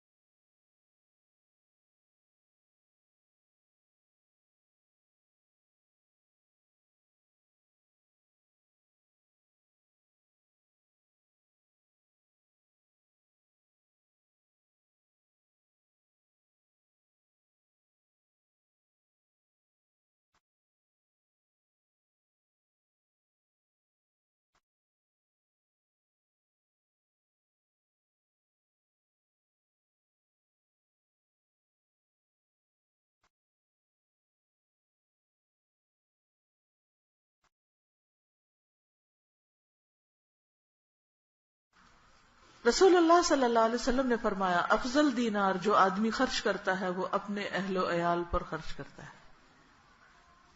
وہ اپنے اہل و عیال پہ خرچ کرتا ہے. وہ دینار جس کو اللہ کے راستے میں اپنے جانور پہ خرچ کرتا ہے یعنی گاڑی کا پیٹرول. وہ دینار جو اپنے ساتھیوں پر اللہ کے راستے میں خرچ کرتا ہے. یہ کیا ہو سکتا ہے؟ مثلا وہ پیسہ جو رشتہ داروں پہ کیا افضل ہو گیا. وہ پیسہ جو اللہ کے راستے کی سواری پہ کیا. اللہ کا راستہ کیا ہے؟ مثلا حج، عمرہ، مسجد جانا، دین سیکھنے کے لیے کہیں جانا، سکھانے کے لیے کہیں جانا. یہ سب کیا؟ فی سبیل اللہ. اللہ کے لیے آپ نکلے گھر سے اور کوئی غرض نہیں. کسی بزنس کے لیے نہیں نکلے، کسی جاب کے لیے نہیں نکلے، اللہ کے راستے میں نکلے. جیسے حج پہ جاتے ہیں تو اگر کوئی ساتھ کوئی کاروبار کر لیتا ہے تو اس میں فرق نہیں، لیکن اصل چیز جو ہے وہ اللہ کے لیے نیت کرنا ہے. پھر وہ دینار جو اپنے ساتھیوں پر اللہ کے راستے میں خرچ کرتا ہے. اس کا کیا مطلب ہے؟ مثلا کوئی کام بتائیے، اللہ کے راستے میں ساتھی پہ خرچ کرنا یعنی کسی کو اپنی گاڑی میں بٹھا لینا اور خود کچھ کھا رہے ہیں تو ان کے ساتھ شیئر کر لینا. اپنے لیے کتاب لی ہے تو اس کے لیے بھی کتاب لے لینا. اسی طرح اللہ کے راستے میں اپنے ساتھیوں پر خرچ کرنا. جنگ تبوک میں ساتھیوں پر کس نے خرچ کیا تھا؟ انہوں نے کیا کیا تھا؟ ان کے لیے سواریاں تیار کی تھی، زادراہ تیار کیا تھا. یہ ہے اللہ کے راستے میں ساتھیوں پر خرچ کرنا کہ جو افورڈ نہیں کر سکتے ان کے لیے انتظام کرنا. اگر پڑھنے کے لیے کوئی افورڈ نہیں کر سکتا تو اس کی پڑھائی میں مدد کرنا وغیرہ وغیرہ. ابو قلابہ نے کہا عیال سے شروع کیا یعنی اپنے گھر والوں سے. پھر ابو قلابہ نے کہا اس سے بڑھ کر کس آدمی کا ثواب ہے جو اپنے چھوٹے بچوں پر ان کی عزت و آبرو بچانے کے لیے خرچ کرتا ہے یا نفع دے اللہ ان کو اس کے سبب سے اور وہ ان کو بے پرواہ کر دیتا ہے. تو بہرحال انسان جب اپنے بچوں پر بھی ان کی عزت آبرو بچانے کے لیے، کیا مطلب ہے اس کا ان کی عزت آبرو بچانے کے لیے؟ مثلا آپ ان کی پڑھائی کے لیے جو خرچ کرتے ہیں، اسکول کی فیس دیتے ہیں، کس لیے دیتے ہیں؟ تاکہ آپ کے بچے کس سے بچیں؟ مانگنے سے بچیں. تو بچوں کی عزت آبرو بچانے کے لیے خرچ کرنے سے مراد یہ کہ وہ کسی کے آگے بھیک نہ مانگتے پھریں، وہ کچھ بن جائیں، وہ کچھ پڑھ لکھ جائیں، وہ معاشرے کے اندر ایک اچھا مہذب اور بہترین شہری بن کے زندگی بسر کریں، بہترین مسلمان بن سکیں. تو یہ بھی افضل ترین دینار ہے جو انسان اہل و عیال پہ خرچ کرتا ہے. پھر ایک اور حدیث ہے، نبی صلی اللہ علیہ وسلم نے پوچھا صحابہ سے کیا تم جانتے ہو کون سا صدقہ سب سے افضل ہے؟ انہوں نے عرض کیا اللہ اور اس کا رسول ہی زیادہ جانتا ہے. فرمایا وہ ہدیہ جو تم میں سے کوئی شخص اپنے بھائی کو پیش کرے. وہ ہدیہ جو تم میں سے کوئی شخص اپنے بھائی کو پیش کرے، خواہ وہ روپیہ پیسہ ہو، خواہ وہ جانور کی پشت یعنی سواری ہو، کسی کو لفٹ دینا، خواہ بکری کا دودھ ہو یا گائے کا دودھ، کوئی بھی چیز، کوئی بھی فائدے کی چیز کسی دوسرے کو دینا، یہ بھی بہترین صدقہ ہے. اپنے بھائی کی ضروریات پوری کرنا. عمر رضی اللہ عنہ سے روایت ہے کہ رسول اللہ صلی اللہ علیہ وسلم نے فرمایا افضل عمل مومن کو خوشی دینا ہے. افضل عمل مومن کو خوش کرنا ہے. تم اس کے سطر کو ڈھانپ دو. کیسے؟ کپڑے سے. یا اس کی بھوک کو سیر کر دو. کیسے؟ کچھ کھلا کے. یا اس کی کوئی ضرورت پوری کر دو. یعنی ہو سکتا اسے کپڑا کھانا نہیں چاہیے، کچھ اور چاہیے، تو ان ضروریات کا خیال رکھو. تو یہ بھی افضل صدقہ ہے. یہ کب کرنا ہے؟ افضل دنوں میں. ویسے تو سارا سال کرتا ہے انسان، لیکن ان دنوں میں شعوری طور پر یہ سارے کام کرنے. پھر پہلو طیب برتنے والے رشتہ دار کو دینا، وہ افضل ترین ہے. ابو ایوب انصاری سے مروی ہے، نبی صلی اللہ علیہ وسلم نے فرمایا سب سے افضل صدقہ وہ ہے جو اس رشتہ دار پر کیا جائے جو پوشیدہ دشمنی رکھتا ہے، جو جیلس ہے آپ سے، جو آپ کو کہیں نہ کہیں ضرور کچھ سنا جاتا ہے، کوئی تکلیف دے جاتا ہے، کہیں نہ کہیں آپ کی جڑ کاٹتا ہے. اچھا، اس کا فائدہ کیا ہوگا؟ اس کے دل سے نفرت کم ہوگی، یقیناً کم ہوگی. سیرت میں ہم یہی پڑھ رہے ہیں نا. ایک غزوے سے نبی صلی اللہ علیہ وسلم واپس آ رہے تھے اور ایک جگہ پر صحابہ اترے، پانی نہیں تھا. آپ نے کہا کہ جاؤ پانی ڈھونڈ کے لاؤ. تو لوگ ادھر ادھر نکل کے پانی کی تلاش میں. تو انہیں ایک عورت ملی ایک اونٹ پر جس کے پاس 2 مشکیزیں تھے پانی. انہوں نے اس کو کہا چلو حضور کے پاس، ہمارے نبی کے پاس چلو. اس نے کہا وہ کون ہے؟ وہ نہیں جانتی تھی. پریشان ہو گئی کہ یہ آدمی جو ہے مجھے کہیں لے جا رہے ہیں. صحابہ اس کو گھیر کر لے آئے نبی صلی اللہ علیہ وسلم کے پاس، کیونکہ آپ کو حکم ملا تھا کہ پانی کو تلاش کرو. اس عورت سے پوچھا گیا کہ یہ بتاؤ کہ پانی کہاں ہے، تم کہاں سے لا رہی؟ اس نے کہا 1 دن رات کی مسافت سے وہاں سے لے کے آ رہی ہوں. اس کے قریب قریب میں اور کہیں پانی نہیں جانتی. تو آپ نے اس کے مشکیزیں لیے، ان میں ہاتھ رکھا اور سارے لشکر نے پانی پیا. اور اس کے بعد اس کے وہ مشکیزیں بھی دیے، پھر اس کے ساتھ اس کو دودھ بھی دیا، مزید ہدایا اور چیزیں دے کر اس کو رخصت کیا.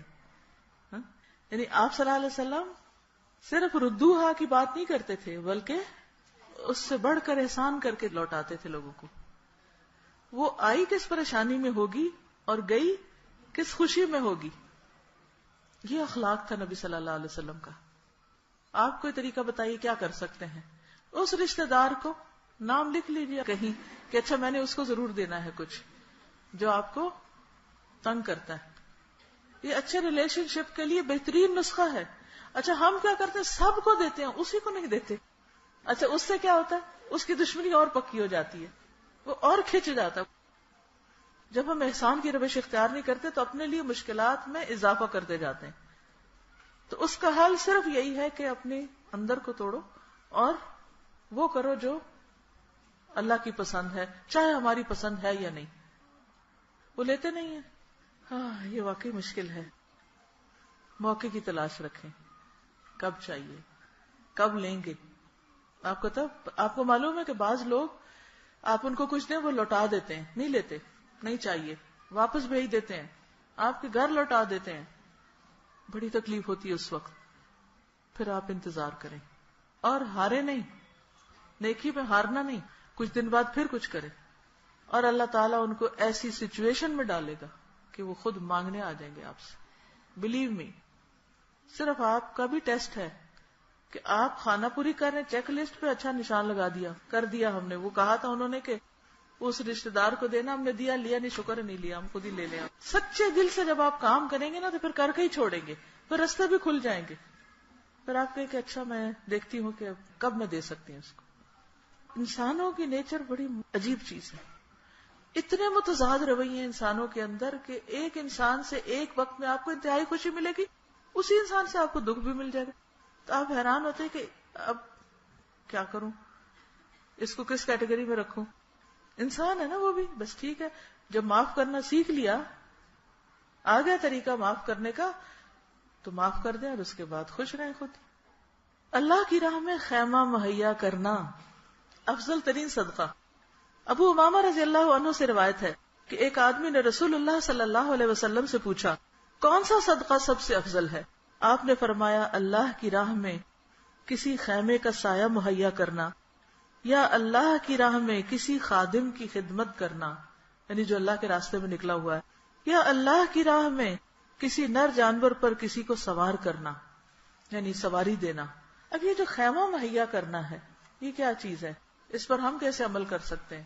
جسے فلڈ وکٹمز ہیں ان کو گھر بنوا کے دیے جا رہے ہیں تو اس میں ہم سارا نہیں بنا سکتے تو کچھ، لیکن یہاں خاص طور پر اللہ کی راہ میں بات ہو رہی ہے. ٹھیک ہے، فی سبیل اللہ. یہ کہتے ہیں کہ جیسے الہدا کے باہر درخت نہیں ہے، ڈرائیور حضرات آ کے گاڑیاں کھڑی کرتے ہیں، دھوپ میں ان کی گاڑیاں کھڑی ہوتی ہیں، تو اب یہ ہے کہ وہ آتے ہیں اللہ کی بندیوں کو اٹھانے کے لیے جو اللہ کی راہ میں نکلی ہوئی ہیں. ویسے درخت لگانا تو ویسے بھی ایک بہت بہترین صدقہ ہے. اب دیکھیے ہمارے ملک میں کتنے ہی بس سٹینڈ ہیں جن پہ کوئی سایہ نہیں ہے نا. اب آپ کہیں گے ہم جا کے لگوائیں گے پھر لوگ اکھاڑ کے لے جائیں گے. یہ بڑی مشکل ہے ہمارے ملک میں. یہ خیال ہی لوگوں کو کام سے روک دیتا ہے. لیکن اگر کچھ لوگ مل کر کسی ایک بس سٹینڈ پر ایک چھت ڈلوا دیں، ایک شیڈ ڈلوا دیں، کتنے لوگوں کو سایہ مل جائے گا. ان میں نیکی کے کام کرنے والے بھی سفر کریں گے. آپ کہیں گے ہو سکتا پتہ نہیں کون کہاں جا رہا ہو، چور لٹیرا بھی ہو اس میں، ہم کیوں سایہ دیں؟ نہیں، جب آپ ایک نیکی کا کوئی موقع پیدا کرتے ہیں تو اس میں ہر قسم کے لوگ آتے ہیں، لیکن آپ کو اجر کس سے ملتا ہے؟ اپنی نیت سے، اور اسی کے اندر خیر اور بھلائی کے کام کرنے والے بھی ہوتے ہیں. تو اس لیے اس کی فکر نہ کیا کریں، کیونکہ اس طرح کے خیال ڈال کے شیطان ہمیں نیکی سے روک دیتا ہے. جیسے لو انکم والے ایسے لوگ جو دین کی خدمت میں لگے ہوئے ہیں، اپنے لیے خود کچھ نہیں کر سکتے تو ان کے لیے خرچ کرنا. اسی طرح یہ جو کپڑا ہے نا یہ بھی خیمے جیسا ہی ہے، بینر جس پر تکبیرات لگی ہوئی ہوں. کسی دینی گیدرنگ میں خیمے ٹینٹس پرووائڈ کرنا، خیمے کے نیچے درس کرانا، یہ بھی اس میں آ جائے گا. لیکن یہ جو میں کہہ رہی ہوں نا کہ یہ بھی ٹینٹ والا ہی کپڑا ہے. میرا دل چاہتا ہے کہ اس عشرہ ذی الحج میں ملک بھر میں بل بورڈز تکبیرات سے بھرے ہوئے ہوں. ہر شخص جو کوئی گزرے تکبیرات پڑھتا ہوا گزرے. لیکن کون لگائے وہاں؟ آئی ڈونٹ نو، مجھے نہیں معلوم. ہو سکتا ہے آپ لوگوں کو طریقہ آتا ہو تو ہم سارے پول ان کر کے کسی اچھے سے بڑے بل بورڈ کا انتخاب کریں اور اس پر خوبصورت طریقے سے تکبیرات لگوا دیں جہاں سے ہیوی ٹریفک گزرتی ہو. اگرچہ وہ مہنگی ہوگی جگہ، لیکن 10 دن اگر ہر روز 10,000 لوگ بھی پڑھ رہے ہیں تو کیا ہوگا؟ ٹریفک آ کے رکی، خود ہی نظریں پڑیں گی. جس نے نہیں پڑھنا وہ بھی لاشعوری طور پر تکبیرات پڑھنے لگ جائے گا، کیونکہ اس عشرے کا ذکر نبی صلی اللہ علیہ وسلم نے خود بتا دیا ہے نا کہ یہ پڑھو. اسی طرح ٹیلی ویژن کے اندر کوئی ایک چھوٹا سا پرومو یا کوئی ایڈ ایسی دے دیں کہ جس میں صرف اتنا کہا گیا ہو عشرہ ذی الحج کا بہترین ذکر، افضل الایام کا افضل الذکر لا الہ الا اللہ، اللہ اکبر، تکبیرات کا صرف چند سیکنڈ کا ایک پرومو گزر جائے تو اس سے آپ دیکھیے، یا جن لوگوں کے چینلز ہیں ان سے آپ بات کریں یا ان تک میسج پہنچائیں. اب دیکھیے ہمارے ہاں محرم کا عشرہ پورا ملک منا رہا ہوتا ہے، ربیع الاول کا 12 دن سب اس میں انوالو ہوتے ہیں. حالانکہ قرآن مجید میں سنت میں نہ ربیع الاول کا ذکر ہے اور نہ ہی محرم کا اس طرح ذکر ہے کہ اس میں جو کچھ ہم کرتے ہیں. جس کا ذکر ہے کہ فضیلت پتہ ہی نہیں کہ سال بھر کے سارے دنوں میں سے افضل ترین دن. کہیں بھی لگوائیں، جا کے کسی اسکول میں لگوائیں، کالج میں لگوائیں، کسی بھی پبلک پلیس پر جس میں میکسیمم لوگ لگا سکیں. اوور ہیڈ بریجز ہیں اس میں لگائے جا سکتے ہیں. اپنی دیوار کے باہر پینٹ کروا دیں، پینٹر کو بلا کے کہیں کہ یہ اچھا ویو ہے اس میں تکبیرات پینٹ کر دو. پینٹ تو ویسے بھی سالانہ صفائی کرتے ہیں نا عید کی. بینر لگا دیں، کچھ کر دیں، فیس بک پر لگوائیں، شاپنگ مالز میں لگوائیں، اور بکرا منڈی پہ لگوائیں، اور فیول اسٹیشنز پہ، اسکول کالجز یونیورسٹیز کے باہر کی دیوار پہ پرنسپل سے پوچھ کے، میٹرو میں لگوا دے. جا کے کون بات کرے گا ان سے؟ اصل بات یہ ہے کہ مشورے سب دیں گے. اجر کس کو ملے گا؟ جو جا کے لگوائے گا. اب آپ دیکھیے، ہو سکتا ہے آپ کے بھائی میٹرو میں کام کرتے ہوں، آپ ان سے کہیے کہ جا کے اونر سے بات کریں اور 350 کا ایک لے جا کے میٹرو کو ہدیہ کر دیں. ٹھیک، جب وہ ہدیہ کرے گا نا کوئی تو کہیں گے اچھا لگا دو. خود سے اگر انہیں کہیں، کیونکہ وہ کہاں سے بنوائے انہیں پتہ ہی نہیں. اسی لیے ہم نے حدیث بھی ڈالی ساتھ، اور ساتھ تکبیرات، تاکہ لوگ پڑھ بھی لیں کہ یہ کیوں لگی ہوئی ہیں تکبیریں. ورنہ تو وہ لوگ کہیں گے ایسے شاید ڈیکوریشن پیس لگا ہوا ہے. باقی سوچنا آپ کا کام ہے. آپ دیکھیے کہ اگر آپ کو ذاتی کسی بزنس کی پروموشن کرنی ہو تو آپ کیا کیا کریں گے؟ آ جائیں گے نا طریقے. بس یہ اللہ کا نام بلند کرنے، اللہ اکبر ہے، یہ اللہ کی بڑائی بیان کرنے کے لیے کیا طریقے اختیار کرنے ہیں. اب خوب اپنی ذہانت سے کام لیجئے اور کوئی عملی طریقہ ضرور سوچئے، خالی خیالوں میں نہیں رہیے. کہ اچھا میں کیا کر سکتی ہوں. مثلاً آپ کے گھر میں شادی کارڈ فالتو فضول پڑے ہوں گے، ان کو نکال کے سارے نکال لیجیے، صفائی کریں گے نا سارے اکٹھے ہو جائیں گے. اب ان کے بیٹھ کے بچے اپنے گھر میں لے کے ان سب کے ساتھ کٹنگ کروائیں، ان کو لکھنا سکھائیں، انہیں کہیں لکھیں اس پر، اور لکھ کر جا کر اپنے کلاس فیلوز کو دیں، ٹیچرز کو دیں، اچھے اس کے اوپر کوئی ڈیزائن بنا لیں. ہاتھ سے لکھی ہوئی چیز کی کتنی ویلیو ہوتی، لیکن لکھیں ٹھیک، ایسا نہ ہو کہ کچھ سے کچھ لکھ دیں. جی آپ فرمائیے. ہے جی رکشے کے پیچھے لگوا دیں، بسوں کے اوپر لگوا دیں، کہیں جہاں مرضی لگوا دیں، اٹس اپ ٹو یو. اب آپ خود ہی سوچتے جائیں اور لگواتے جائیں، صرف سوچتے نہیں جائیں. وہ کہتے ہیں جس نے آرڈر کرنا ہے، کیونکہ بنوانے کا بھی ایک دھندا ہوتا ہے نا، لکھے کون بنائے کون، تو وہ آپ یہاں پر الہدا میں آرڈر کر سکتے ہیں اور یہاں سے آپ کو اکٹھے پھر مل جائیں گے، بس آپ پھر اٹھا کے صرف لے جا کے لگا سکیں گے، جہاں مرضی لگا دیں. پھر ڈفرینٹ سائزز کے ہو جائیں تو زیادہ اچھا نہیں، کوئی بڑے ہو جائیں کوئی چھوٹے، 3-4 سائزز میں بنوا لیں. کہ کیا ہوا، ٹائم لگ جائے گا تو اللہ کے راستے میں ٹائم لگے گا.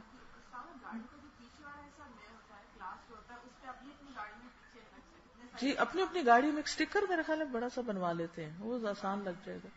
چلیے ایٹ لیسٹ یہ تو آپ کے پاس ہے ہی نا، یہ تو کہیں جا کے لگا دیں. اوکے نیکسٹ، پانی پلانا، دودھ پلانا. ابو ہریرہ سے روایت ہے کہ نبی صلی اللہ علیہ وسلم نے فرمایا دودھ والا جانور بطور عطیہ دینا افضل ہے، کسی کو گائے بکری دینا، جو ایک پیالہ دودھ صبح کو دے اور ایک شام کو دے، وہ والا جانور. خالی یہ نہیں کہ بکری دے دی وہ دودھ چاہے دے یا نہ دے. لیکن اگر آپ بکری نہیں دے سکتے کسی کو کیونکہ آپ نے خود ذبح کرنی ہے اس دفعہ، تو اس صورت میں دودھ بھی دے سکتے ہیں. پانی پلانا. سعد بن عبادہ سے روایت ہے کہ میں نے پوچھا یا رسول اللہ صلی اللہ علیہ وسلم کون سا صدقہ افضل ہے؟ آپ نے فرمایا پانی پلانا. تو آپ یہ کر سکتے ہیں کہ جیسے عید کی نماز پہ جائیں تو پانی کی بوتلیں ساتھ لے جائیں، مختلف لوگوں کو ایز اے گفٹ اس وقت دے دیں، کیونکہ وہ سارے لوگ جلدی میں نکلے ہوتے ہیں اور اس وقت پر پیاس لگ جاتی ہے بعض اوقات، تو کوئی طریقہ کرے. سعد بن عبادہ سے روایت ہے انہوں نے کہا یا رسول اللہ ام سعد فوت ہو گئی ہیں، کون سا صدقہ افضل ہے؟ فرمایا پانی. چنانچہ انہوں نے ایک کنواں کھدوایا اور کہا یہ ام سعد کی طرف سے ہے. پھر تنگ دستی میں صدقہ کرنا. اب آپ سوچ رہے ہوں گے یہ امیر لوگ ہوں گے بس وہی یہ سارے کام کریں گے، ہم تو غریب ہیں، ہمارے تو اپنے پاکٹ منی جو ملتی ہے وہ اس میں مہینے کا کینٹین کا خرچہ بھی نہیں نکلتا، تو ہم تو یہ صدقہ نہیں کر سکتے. جو 9 دن روزہ رکھیں گے نا، ان 9 دنوں کا کھانے کا خرچہ جو ہے ایک ٹائم کے وہ صدقہ کر دیں اگر اور کچھ نہیں. ابو ہریرہ سے روایت ہے کہ ایک آدمی نے نبی صلی اللہ علیہ وسلم سے پوچھا یا رسول اللہ کون سا صدقہ افضل ہے؟ فرمایا تندرستی کی حالت میں صدقہ کرنا کہ خواہش بھی ہو، جس سے سرمایہ جمع ہونے کی تمہیں امید بھی ہو اور محتاجی کا ڈر بھی ہو. کیونکہ جب انسان جوان تندرست ہوتا ہے نا، بڑے بڑے منصوبے بناتا ہے، پھر اس کو پیسے چاہیے ہوتے ہیں، پھر وہ دینے والا نہیں لینے والا بن جاتا ہے. لیکن جب بوڑھا ہو جاتا ہے تو پھر بھی بازو کا سوچتا ہے کہ اچھا اب کھا ہنڈا لیا، اب چلو کسی نیکی کے کام میں لگا دو. اور محتاجی کا ڈر بھی ہو کہ اگر دیا تو میرا کیا بنے گا، اور اس میں تاخیر نہ کرے کہ جب روح حلق تک پہنچ جائے تو کہنے بیٹھ جائے اتنا مال فلاں کے لیے، فلاں کو یہ دینا، فلاں کو وہ دینا، اب تو وہ فلاں ہی کا ہے. ایسا صدقہ جو خود کو محتاج نہ کرے. سب سے بہترین صدقہ وہ ہے جسے دینے والا دے کر بھی مالدار رہے، یعنی اس کے اپنے پاس بھی کچھ نہ کچھ ہو. پھر معاملات میں بہتری لانا، آپس میں صلح کروانا، روٹھے ہوئے لوگوں کو منانا یا آپس میں 2 لوگوں کے درمیان صلح کرا دینا. تو یہ جو متفرقات ہیں نا، اس میں آپ ڈال لیجئے کہ ان افضل ترین دنوں میں کسی ٹوٹے ہوئے دل کو جوڑنا ہے. ہاسٹل کی بچیاں خاص طور پہ گھروں میں جائیں گی تو کوئی نہ کوئی رشتہ داروں کے بارے میں سنیں گی وہ ناراض ہے، تو یہ حدیثیں سنا کر ان کو راضی کریں، امی ابو کو پہلے اور پھر آگے والوں کو. آپ صلی اللہ علیہ وسلم نے فرمایا آپس میں صلح کروا دینا افضل صدقہ ہے. آپ صلی اللہ علیہ وسلم نے فرمایا آدم کے بیٹے نے کوئی ایسا عمل نہیں کیا جو نماز باہمی صلح کروانے اور حسن اخلاق سے بہتر ہو. یعنی مراد اس سے ایک اور حدیث میں آتا ہے کہ نماز روزے سے افضل عمل صلح کروانا ہے. اپنے بھائی کو خوش کرنا. افضل اعمال یہ ہے کہ آپ نے فرمایا تم اپنے مومن بھائی کو خوش کر دو، اس کا قرضہ ادا کر دو یا اس کو کھانا کھلا دو. تو قرضہ ادا کرنا یا کسی کو دعوت پر بلانا، تو جب آپ عید کے موقع پر دعوت پر بلائیں تو کس نیت سے بلائیں؟ افضل صدقے کی نیت سے، افضل عمل کی نیت سے، کہ میں یہ اللہ کی خاطر کر رہی ہوں، اس لیے نہیں کہ وہ بھی مجھے بلائے، یا بوجھ سمجھ کے نہیں. عام طور پر کیا ہوتا ہے، جب گھر میں دعوت ہوتی ہے تو لوگ اس کو کیا کرتے ہیں، اپنے اوپر بوجھ بنا لیتے، پکاتے بھی جائیں گے، کرتے بھی جائیں گے اور بولتے بھی جائیں گے. اس کا نقصان کیا ہوتا ہے؟ ساتھ کے ساتھ عمل ضائع ہو جاتا ہے. اور کیا کرنا ہے؟ ایسے غریب لوگوں کو کھانا کھلانے کا انتظام، ان لوگوں تک قربانی پہنچانے کا انتظام، یہ بھی اسی میں شامل ہو جائے گا. لہٰذا اجتماعی قربانیوں میں حصہ ڈال کر اس کام کو آپ آگے بڑھا سکتے ہیں. ایک اور حدیث ہے، نبی صلی اللہ علیہ وسلم نے فرمایا، مومن کو خوش کرنا، اس کا قرض ادا کرنا، اس کی ضرورت پوری کرنا، اس سے کسی مصیبت کو دور کرنا افضل اعمال ہے. یہ دیکھیں کہ کون آس پاس میں کس مشکل میں ہے، کس مصیبت میں ہے. ٹھیک، ہم چھوٹی چھوٹی مصیبتیں تو دور کرتے رہتے ہیں، لیکن ہماری قوم پر ایک بہت بڑی مصیبت بھی آئی ہوئی ہے. وہ کیا ہے؟ جہالت. جہالت بہت بڑی مصیبت ہے، جو ساری مصیبتوں کا. آپ کو معلوم ہے کہ پچھلے دنوں جو بچہ وہ گٹر میں گر کے فوت ہوا تھا، تو سوچتی رہی کہ اس کی ریزن کیا ہے، وجہ کیا ہے. وجہ یہ ہے کہ عام طور پر گٹر کے اوپر جو ڈھکن ہوتے ہیں وہ لوہے کے ہوتے ہیں، تو لوہا بہت مہنگا ہو گیا، ادھر رکھواتے جاتے ہیں، ادھر سے چوری ہو جاتا ہے. تو پہلے تو میں سوچتی رہی کہ کس قسم کے ڈھکن ہوں، اچھا وہ سیمنٹ والے ہوں، اچھا ایسے ہوں ویسے ہوں. اچھا سیمنٹ والوں کا کیا ہوتا ہے، 2-3 گاڑیاں گزری وہ کریک ہو جاتا ہے، لکڑی نہیں رکھ سکتے، بارش ہوگی کچھ ہوگا یا کوئی اوپر سے بھاری چیز گزرے گی وہ ٹوٹ جائے گا. حال کیا ہو؟ ایک انسانی جان کے جانے کا ذمہ دار کون ہے؟ ہم اپنی عجلت سے، جلد بازی سے اس کو بلیم کر دیتے، اس کو کر دیتے، اس کو کر دیتے. ان کا قصور ہے، انہوں نے مثلا سی ڈی اے کا قصور ہے، ڈھکن نہیں رکھا. بھئی سی ڈی اے نے رکھا ہوگا، اس نے زن سے کام لے، لیکن کدھر گیا وہ؟ پھر کسی نے تو چوری کیا نا، کسی نے تو اٹھایا. اچھا اس نے اٹھا لیا تو باقی کدھر تھے؟ ان کی آنکھیں نہیں تھی وہ دیکھتی یہاں ڈھکن کھلا ہوا ہے. ان کا فرض تھا امر بالمعروف نہی عن المنکر کا، یا کوئی نہیں؟ پھر کھلا نظر نہیں آ رہا کیونکہ گھاس نہیں کٹی. ہم نے ایک دفعہ یہاں سامنے سے گھاس کٹوائی، ہم کو جرمانہ ہوا کہ یہ آپ کا ایریا نہیں، آپ نہیں گھاس کٹوا سکتے. اس کو یعنی کہ آپ صرف اپنے پریمیسز میں گھاس کٹوا سکتے ہیں، آپ اس سے باہر نہیں کٹوا سکتے، منع ہے. اچھا اب کیا کریں؟ یعنی میں نے اتنے پہلوؤں سے اس بات پہ غور کیا کیونکہ میرا دل بہت بوجھل تھا، بہت تکلیف میں تھی. میں روٹ کاز کیا، اس سے آگے کیا کاز ہے، اس کے آگے کیا، اس کا علاج کیا ہے، اس کا کیا، اس کا کیا، اس کا کیا. اور آخر میں جب میں پہنچی تو مجھے یوں لگا کہ لوگوں کے اندر نمبر 1 جہالت، نمبر 2 خدا کا خوف نہیں. جب تک یہ تقوی نہیں آتا، جب تک اللہ کا ڈر نہیں آتا، اس کا حل کچھ بھی نہیں ہو سکتا. وقتی طور پر آپ حل کرتے ہیں. یہ کوئی ایک حادثہ ہے ایسا، روز آپ اخباروں میں پڑھتے ہیں کس طرح ہمت ہوتی ہے ان لوگوں کی کہ وہ لوگوں کے لیے ہلاکت گاہ کا دروازہ کھول دیں. کسی گٹر سے ڈھکن اٹھانے کا مطلب یہ ایسا ہی ہے موت کا دروازہ کسی کے لیے کھول دینا. یہ کوئی معمولی جرم نہیں ہے، لیکن یہ جرم کتنا عام ہو چکا ہے. اپنے آپ کو اس پہ رکھ کے دیکھیں، اپنے آپ کو اس گٹر میں گرتا ہوا دیکھیں. سادے پانی، صاف پانی میں بھی ڈوبنا بہت سخت تکلیف کی بات ہے، کہاں گٹر کے پانی میں کوئی ڈوبے. ہم ایک دوسرے کو بلیم کر کے چین سے نہیں بیٹھ سکتے. ہمیں روٹ کاز تک پہنچنا ہوگا اور اس کا حل کرنا ہوگا. پھر ہم کہتے ہیں کہ اچھا اتنے درس ہوتے پھر اثر نہیں ہوتا، اس لیے کہ ہم خود عمل نہیں کرتے. اثر کیسے ہو؟ اللہ کا ڈر ہی نہیں ہے دلوں میں. پھر یہ ہے کہ کتنے لوگوں کو واقعی پتا ہے. میں سوچتی ہوں کہ عام طور پر جو نشہ کرنے والے لوگ ہوتے ہیں نا، وہ اس طرح کی چوریاں کر رہے ہوتے ہیں. اچھا وہ ایک جرم نشے کا کر رہا ہے، اس نشے میں آ کر وہ ایسے غلط کو تو ہوش ہی نہیں کہ وہ موت کا دروازہ کھول رہا ہے، وہ چوری کر رہا ہے ڈھکن. کیا علاج ہے؟ نبی صلی اللہ علیہ وسلم کو رحمت للعالمین بنا کر جو بھیجا گیا، تو کیوں کہا گیا کہ وہ رحمت ہے؟ کیونکہ انہوں نے آ کے لوگوں کو علم دیا تھا اور اللہ کا ڈر دیا. خالی علم نہیں دیا، اس کے ساتھ اللہ کا ڈر دیا تھا، تقویٰ دیا تھا. جب اصلاح ہو گئی، جب وہ عدی بن حاتم کو آپ نے کہا تھا کہ ایسا وقت آئے گا کہ عورت زیورات سے لدی بھی اکیلی سفر کر رہی ہوگی، کسی کا ڈر نہیں ہوگا اس کو، اور لوگ اپنے ہاتھوں میں سونا چاندی اٹھائے پھریں گے کہ کسی کو صدقہ کر سکے اور کوئی لینے والا نہیں ہوگا. آج کیا ہمارے پاس ریسورسز کم ہے؟ شاید اس سے زیادہ ہی ہو جو وہاں تھے، لیکن آج خدا کا خوف نہیں، اس لیے اصلاح نہیں. تو سب سے بنیادی کرنے کا کام لوگوں کے شعور کو جگانا ہے. جب تک یہ نہیں ہوتا ساری اوپر اوپر کی کوششیں ایسے ہی ہیں کہ جیسے کسی کو اندر زخم اور اوپر سے وہ پٹیاں کرتا رہے. پھر فرمایا افضل ترین عمل اللہ کی ذات کی خاطر تمہارا اپنے نفس اور خواہش سے جہاد کرنا. کیا ہے؟ اپنے نفس اور اپنی خواہش سے، کیونکہ سب سے مشکل کام اپنے آپ سے لڑنا ہے. پھر لوگوں میں افضل ترین کون ہے؟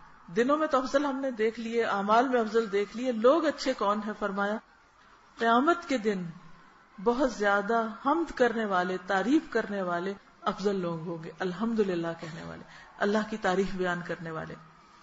حمادون کا لفظ آتا ہے، اور حماد کہتے ہیں بہت زیادہ تعریف کرنے والے کو. اب ایک تعریف ہے اللہ کی اور ایک ہے بندوں کی اور اللہ کی تخلیق کی. یعنی وہ لوگ جن کا ایک رجحان ہوتا ہے اپریسیشن کا، کہ وہ اپریشیٹ کرتے ہیں، اچھی چیز کو اچھا کہتے ہیں. یہ بھی ایک بہت بڑی خوبی ہے، کیونکہ عام طور پر ہم صرف منفی باتیں کرتے ہیں. اس کا رنگ ٹھیک نہیں آیا، کاغذ تو کسی کام کا نہیں، اور ڈیزائن بھی صحیح نہیں، اور یہ تو ایسا ہے اور یہ ویسا ہے، اور یہ گلاس کا بھی سائز ٹھیک نہیں، اور یہ میز تو بہت ہی چھوٹا ہے، اور یہ فلاں چیز تو ایسی ہے اور فلاں ویسی ہے. کسی چیز کی ہم تعریف نہیں کرتے کہ اس میں کوئی بھلائی بھی ہے. مثبت نظر رکھنا اور اپریشیٹ کرنا بندوں کے کام کو، اللہ کی تخلیق کو، اور سب سے بڑھ کر خود اللہ سبحانہ وتعالیٰ کی ذات کو، کہ الحمدللہ سب تعریف اسی کے لیے ہے. پھر سب سے اچھے اخلاق والا ہونا، سب سے افضل انسان ہونا ہے. پھر فرمایا سب سے افضل انسان وہ ہے جس کی عمر لمبی ہو اور جس کے عمل اچھے ہوں. اور بدترین کون؟ جس کی عمر لمبی اور اس کے کام برے. رسول اللہ صلی اللہ علیہ وسلم نے فرمایا اللہ کے نزدیک اس مومن سے افضل کوئی نہیں جسے حالت اسلام میں لمبی عمر دی گئی اس کی تسبیح اور تکبیر اور تحلیل کی وجہ سے. یہ جو تکبیرات آپ پڑھیں گے اور یہ جو تسبیحات آپ پڑھیں گے، ان کی وجہ سے لمبی عمر کا بھی اور لمبی عمر میں نیکیاں کرنے کا بھی آپ کو موقع ملے گا. یعنی گویا یہ افضل دن افضل اعمال کے دروازے کھولتے ہیں. اور پھر آپ باقی دن بھی سال کے، کیونکہ اس کے فوراً بعد پھر اگلا مہینہ نیو ایئر ہے. اینڈ میں آپ ریزولوشن بناتے ہیں، یہ کرنا ہے، تیاری کرتے ہیں، پریکٹیکل تیاری کرتے ہیں، کر کے دکھاتے ہیں. ذوالحج کا مہینہ اس میں گزرتا ہے اور نئے سال سے پھر آپ کے نئے کام شروع ہو جاتے ہیں، ایک نئی زندگی آپ کو ملتی ہے اور اچھے عمل شروع ہو جاتے ہیں. پھر اسی طرح افضل انسان وہ ہیں جو مخموم القلب اور سچی زبان والا ہو. صحابہ نے کہا سچی زبان والے کو تو ہم پہچانتے ہیں، مخموم القلب کون ہے؟ فرمایا ایسا دل جو ڈرنے والا اور صاف ہے، اس میں گناہ، بغاوت، خیانت اور حسد نہ ہو، کسی کے لیے جیلسی نہ ہو. پھر لوگوں کو اپنی برائی سے محفوظ رکھنے والا انسان. کون سا مسلمان افضل ہے؟ فرمایا جس کی زبان اور ہاتھ سے دوسرے مسلمان محفوظ رہیں. ایک اور جگہ پر فرمایا وہ مومن جو اللہ کے راستے میں اپنی جان اور مال سے جہاد کرے. پھر ایک اور جگہ پر فرمایا لوگوں پر ایسا زمانہ ضرور آئے گا جس میں مقام اور مرتبے کے اعتبار سے سب سے زیادہ افضل آدمی وہ ہوگا جو اپنے گھوڑے کی لگام پکڑ کر اللہ کے راستے میں نکلے گا. جب کوئی پکار سنے گا اس کی پیٹھ پر سوار ہو کر موت کی تلاش میں نکل کھڑا ہوگا.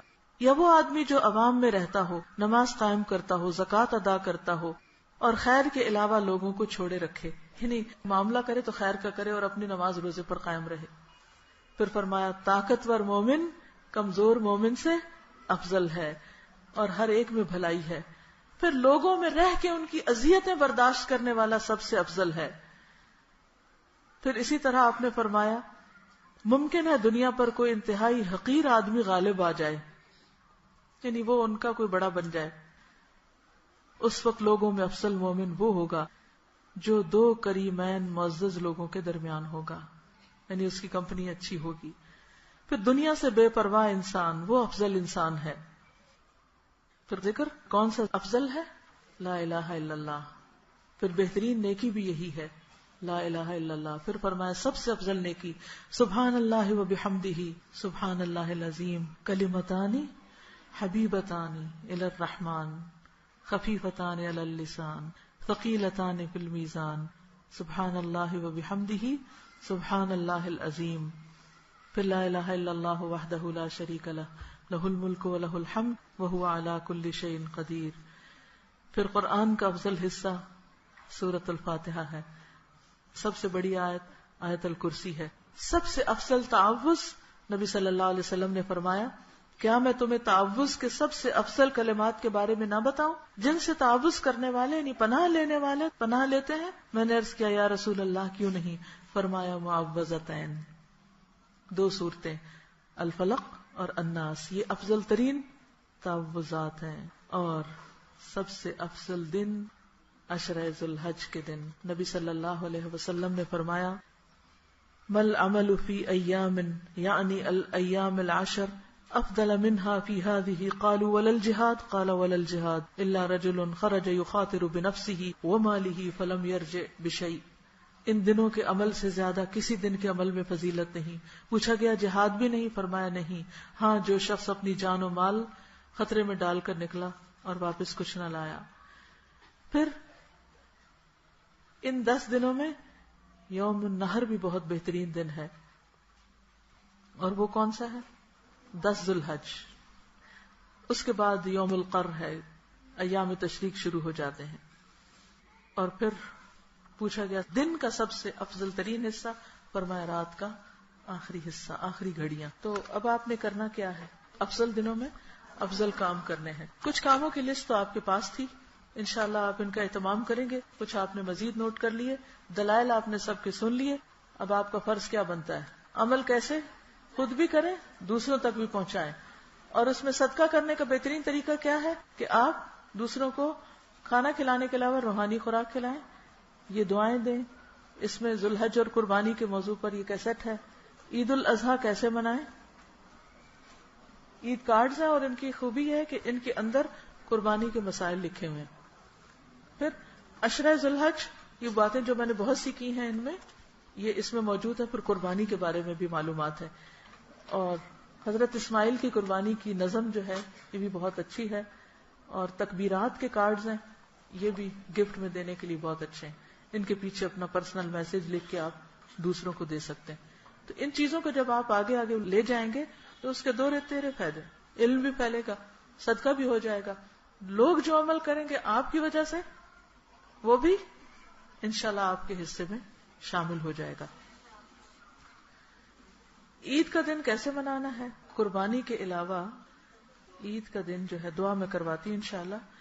قربانی میں صحت مند جانور قربان کریں. حدیث میں آتا ہے ہم مدینہ میں قربانی کے جانوروں کو موٹا کرتے تھے اور پھر ان کو قربان کرتے تھے. اچھی چیز اللہ کے راستے میں دیں. اور پھر ایک قربانی میں سارے گھر والے بھی شریک ہو سکتے ہیں. آپ صلی اللہ علیہ وسلم اپنے گھر والوں کی طرف سے بکری قربان کرتے تھے. حجۃ الوداع کے موقع پر اپنی بیویوں کی طرف سے گائے قربان کیا آپ نے، اور خود 100 اونٹ قربان کیے، 1 نہیں 2 نہیں. ہم کہتے ہیں 1 اونٹ میں 7واں حصہ ہم ڈال لیں تو بڑی بات ہے، لیکن جب اللہ توفیق دے تو ضرور کرے. اور پھر یہ کہ قربانی جو ہے دراصل ایک مسنون عمل ہے اور اللہ کے قرب کا ایک ذریعہ ہے. اس کو قرب کی نیت سے دیں، کوئی فرض واجب سنت کی تقسیم میں پڑھ کر حساب کتاب کر کے نہیں. پھر یہ کہ عید کی تیاری کریں، نئے کپڑے پہنیں، اپنے آپ کو سنواریں ستھرائیں. پھر اسی طرح یہ کہ اس دن صدقہ کریں عید کے دن بھی، کیونکہ یاد ہے کہ جب عید کے دن عورتوں نے اپنے زیورات صدقہ کیے تھے. اب زیور تو خیر بہت ہی مہنگا ہو گیا تو اب صدقہ مشکل ہے اس کا، لیکن کرنے والوں کے لیے کچھ مشکل نہیں. پھر عید کے دن عیدگاہ جائیں اور واپس آ کر قربانی کی جاتی ہے. عید سے پہلے قربانی نہیں کی جاتی. باہم ملیں تو تقبل اللہ منا و منکم پڑھیں. پھر اسی طرح بچوں کو بھی عیدگاہ لے جائیں، نہا دھو کر جائیں، عمدہ لباس پہن کر جائیں. اور صحابہ کرام کا معمول اس دن کیا ہوتا تھا؟ میل ملاقات اور دعا دینا ایک دوسرے کو. ٹھیک ہے، تو اب ہم دعا کر لیتے ہیں. سبحان اللہ والحمد للہ ولا الہ الا اللہ واللہ اکبر ولا حول ولا قوة الا باللہ العلی العظیم. اللہم صل علی محمد وعلی آل محمد كما صليت على إبراهيم وعلى آل إبراهيم إنك حميد مجيد. اللهم بارك على محمد وعلى آل محمد كما باركت على إبراهيم وعلى آل إبراهيم إنك حميد مجيد. يا حي يا قيوم برحمتك نستغيث. اللهم إني أسألك الهدى والتقى والعفاف والغنى. اللهم آت نفسي تقواها وزكها أنت خير من زكاها أنت وليها ومولاها. اللهم ألبسنا لباس التقوى وألزمنا كلمة التقوى واجعلنا من أولي النهى وأمتنا حين ترضى وأدخلنا جنة المأوى واجعلنا ممن بر واتقى وصدق بالحسنى ونهى النفس عن الهوى واجعلنا ممن تيسره لليسرى وتجنبه العسرى واجعلنا ممن يتذكر فتنفعه الذكرى واجعلنا ممن يتذكر فتنفعه الذكرى. اللهم اجعل سعينا مشكورا وذنبنا مغفورا ولقنا نضرة وسرورا واكسنا سندسا وحريرا واجعل لنا أصابر من ذهب ولؤلؤ وحريرا. یا اللہ پاک جو کچھ ہم نے پڑھا ہے سنا ہے اپنی رحمت سے ہمیں اس پر عمل کرنے والا بنا. ہمارے دلوں میں تقوی پیدا کر دے. ہمیں اپنی زبانوں کی حفاظت کی توفیق دے, اپنے ذکر کی توفیق دے, اپنے شکر کی توفیق دے. یا اللہ ہمارا یہ علم ہمارے اوپر بوجھ نہ ہو, ہمارے حق میں حجت ہو اور ہمارے لیے عمل کی راہیں آسان کر دے. یا اللہ اس خیر کو دنیا بھر کے لوگوں تک لے جانے کی توفیق عطا فرما. یا اللہ تو ہمیں نیکی کے کاموں کی توفیق دے, ہمارے دلوں کا شح اور بخل دور کر دے اور ہمیں وسعت عطا کر. یا اللہ سب کے مال جان علم میں برکت عطا فرما. جو لوگ دور دور سے سننے کے لیے آئے ہیں یا سن رہے ہیں ان سب کو بہترین عمل کی توفیق عطا فرما. ربنا تقبل منا انك انت السميع العليم وتب علينا انك انت التواب الرحيم. وصلى الله تعالى على خير خلقه محمد وعلى آله وأصحابه وأهل بيته أجمعين برحمتك يا أرحم الراحمين. إلهي آمين. سبحانك اللهم وبحمدك نشهد أن لا إله إلا أنت نستغفرك ونتوب إليك.